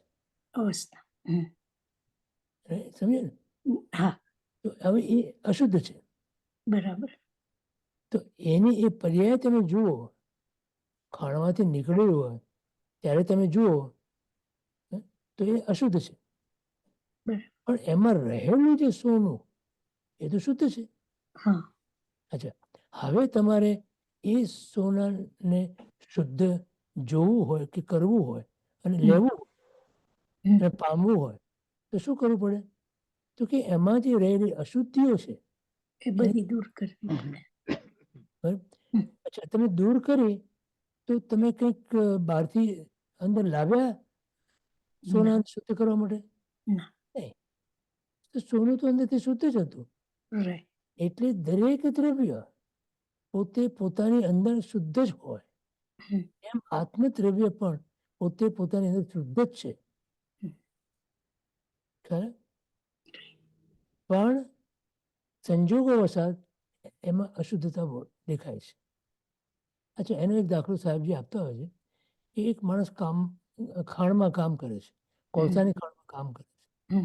હવે જે કામ કરીને બહાર નીકળે ત્યારે કોલસાની રસથી આખું શરીર એનું લેપાઈ ગયું, એટલે કાળો લાગે છે. પણ પોતે મૂળમાં ગોરો છે. તો હવે એ સ્નાન કરવા બેસશે, સ્નાન કરીને બહાર નીકળશે તો એનામાં રહેલી જે સફેદાઈ છે, જે ગોરાપણું છે, એ તમને દૂર થશે. એ આપણે બહારથી આપ્યું હોય કંઈ? ના. નહીં, એનામાં હતું. તો શું દૂર કર્યું? અશુદ્ધિ દૂર કરી. અશુદ્ધિ. હા, તો એ દ્રવ્ય આ રીતે શુદ્ધ હોય, પણ એની પર્યાય જે છે એ આ રીતે અશુદ્ધ હોય. અશુદ્ધ. અને સેમ વે ગુણ પોતે શુદ્ધ હોય, પણ દોષને કારણે એનીમાં અશુદ્ધિ છે. તો દોષ દૂર કરો તમે, ઘોડા પોપ બહાર આવી જશે. ખ્યાલ? હવે દ્રષ્ટિ, વાત દ્રષ્ટિ, તો તમે ખાણમાંથી નીકળેલા સોનાને તમે કઈ દ્રષ્ટિથી જોવાના? પર્યાય દ્રષ્ટિથી જોવાના તો તમને મલિન લાગશે. ખરું ને? સોનું તમને નહીં ગમે, તમે એને ફેંકી દેશો. પણ એમાં રહેલા શુદ્ધ દ્રવ્યને સોના રૂપે એને જોશો તો શું કરશો? તો સાફ કરવા માંગશો, એને ગ્રહણ કરશો ને? હે કે નહીં? દો. બરાબર. બીજું દ્રષ્ટાંત આપણે લઈએ તો એક રત્ન છે, એ રત્ન કાદવમાં પડ્યું છે, કાદવવાળું થયું છે. એમાં ઉપાડો તમે તો કાદવથી લેપાયેલું છે, પણ તમને ખબર છે કે આ તો રત્ન છે, તો તમે શું કરો? ફેંકી દો? એને કાદવ દૂર કરો. કાદવ દૂર કરવાનું કામ. અને એમાંથી રત્ન, તો રત્ન એ શુદ્ધ દ્રવ્ય દ્રષ્ટિ અને કાદવમાં પડેલો એ પર્યાય દ્રષ્ટિ. પર્યાય દ્રષ્ટિ. જેમાં સોનાની વાત કરી, હા, હા. આપણે કઈ દ્રષ્ટિથી કઈ વસ્તુને જોઈએ છે એમ દરેક જીવ દ્રવ્યથી શુદ્ધ છે, બરાબર. પર્યાયથી મલિન છે. મલિન છે. તો તમારે પર્યાય દ્રષ્ટિથી જોવું છે ને, તો દરેક જીવ તમને મલિન દેખાશે. બરાબર. અને દ્રવ્યથી જુઓ તમે તો બધા શુદ્ધ લાગશે. હવે અહીંયા શું કહેવા માંગે છે કે પર્યાયમાં વિશુદ્ધિનો અનુભવ થાય છે. એ કઈ રીતે? કે એમાં રહેલા દ્રવ્ય તમે બહાર નિખાર્યું નથી, તમે એને જોવો તો. હવે તમે એ ના જુઓ અને એની ઉપેક્ષા કરો તો, અને છતાં તમે એમ કહો કે હું તો આગળ વધી રહી છું, તો ખોટી વાત છે. તો એ ભૂલ છે. નિશ્ચયાભાસ છે. તો એ ખોટી વાત છે. બરાબર. બરાબર સમજાયું? જી જી ખૂબ ખૂબ આભાર ગિરીશભાઈ.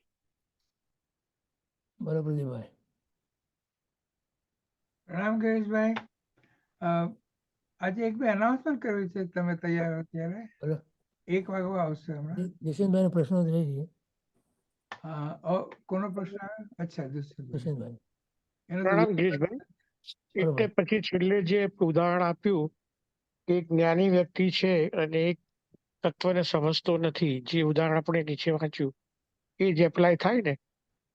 જ્ઞાની છે પણ જો એની જ્ઞાન દ્રષ્ટિ ખુલ્લી ન હોય તો એ દરેક વ્યક્તિને ઇક્વલ ન સમજી શકે. બરાબર એ જે નીચે ઉદાહરણ આપે જે કીધું ને કે બરાબર એકદમ બરાબર. એટલે દરેક ગુણી હોય પણ જ્ઞાની હોય પણ ગુણ દ્રષ્ટિ ન ખુલી હોય. હા બરાબર. બરાબર. અને એ કારણે એ તો એ પંડિત થઈ ગયો. પર્યાયને જુએ અને શુદ્ધ દ્રવ્યને જુએ નહીં, એના શુદ્ધ આત્માને જુએ નહીં, હા અને ત્યાં એ ભૂલે અને ત્યાં ચૂકે. બરાબર એકદમ. બરાબર સર, ખ્યાલ આવી ગયો હવે. આભાર. કોમ્પ્લિકેટેડ છે થોડું. અને લગભગ એમ થતું હોય છે હો. લગભગ હા, લગભગ. લગભગ એમ થતું હોય છે. હમ, અને એ થવાની પાછળનું કારણ એનામાં રહેલા અહંકારના અંશો છે. હમ. હા, એટલે જ્ઞાન આવી પણ સૂક્ષ્મ અહંકાર રહી ગયો, હા એટલે ગૂઢ દ્રષ્ટિ ખુલી નહીં. અને એટલા માટે શ્રુતિ કેવડીઓ આજે અનંતા એવા નિગોદમાં જે છે એવું શાસ્ત્રકારો કહે છે એ સમજાય છે આપણને. લોજિકલ લાગે છે. બરાબર છે. હમ આભાર સર. બરાબર. પ્રદીપભાઈ પ્રણામ ગિરીશભાઈ.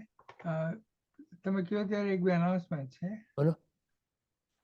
એક તો કાલે પૂછ્યું શ્રી ગિરીશ, મને તમારા દાદા યાદ આવ્યા. તમે એકવાર કીધેલું કે એમને દરેક જીવમાં કાંઈક ને કાંઈક તો ગુણ દેખાય જ. તમારા બાપુજી, મોટા બાપુજી. મોટા બાપા. Yes yes yes yes. એટલું જ કેવું હતું સાહેબ. બરાબર. ચાલો. અમને કરાવશો અંતમંગળ. કાજલબેન પાસે પ્રશ્ન છે બેન? એક ગિરીશભાઈ, જ્ઞાન પચે તો જ 1, 2, 5 બોલો. તો પછી જતી ના રહેવાની. જ્ઞાન ના, હું તો અહીંયા જ રહેવાની. જ્ઞાન પચે તો જ આ ગુણ દ્રષ્ટિ ખીલે ને, તો જ. Okay absolutely. ઓકે. તો આજ ખબર પડવી જોઈએ કે જ્ઞાન પચ્યું કે ના. હા અને એ ઓકે, જ્ઞાન મોટા ભાગે પચતું નથી. બરાબર. એ બહુ અઘરું છે, બહુ અઘરું છે. એ 301 માં એવું કહ્યું ને કે એટલે સમજવું કે એ જ્ઞાન નથી, એ જાણકારી છે. બરાબર. જાણકારી ક્યારે બી પચે નહીં, અને જ્ઞાન હોય એ પચે જાય નહીં. હા, લગભગ બરાબર. સામાન્ય નિયમ. જી જી, આભાર. ખૂબ ખૂબ આભાર. ચાલો હવે અંતમંગળ. હાજી સાહેબ. સર્વમંગલ માંગલ્યમ સર્વ કલ્યાણ કારણમ પ્રધાનમ સર્વધર્માણમ જૈનમ જયતિ શાસનમ સદગુરુ દેવ કી જય. મહાવીર સ્વામી ભગવાન જનાગ્નામૃત બોલાય બચ્ચા. જય જય. તમે 38મા પાના પર જે બોલ્ડ પેરેગ્રાફ જે પૂરો કર્યો છે, હા એ બરોબર. અને છેલ્લા બે, એક મોટો ને એક નાનો બાકી છે, તો બધાને મ્યુટ કેવા ઉત્થાપન પેલા કરી લઈશું. ઉત્થાપન ઉર્વશીબેન. આદેશ આપશો ગિરીશભાઈ? પ્રકાશ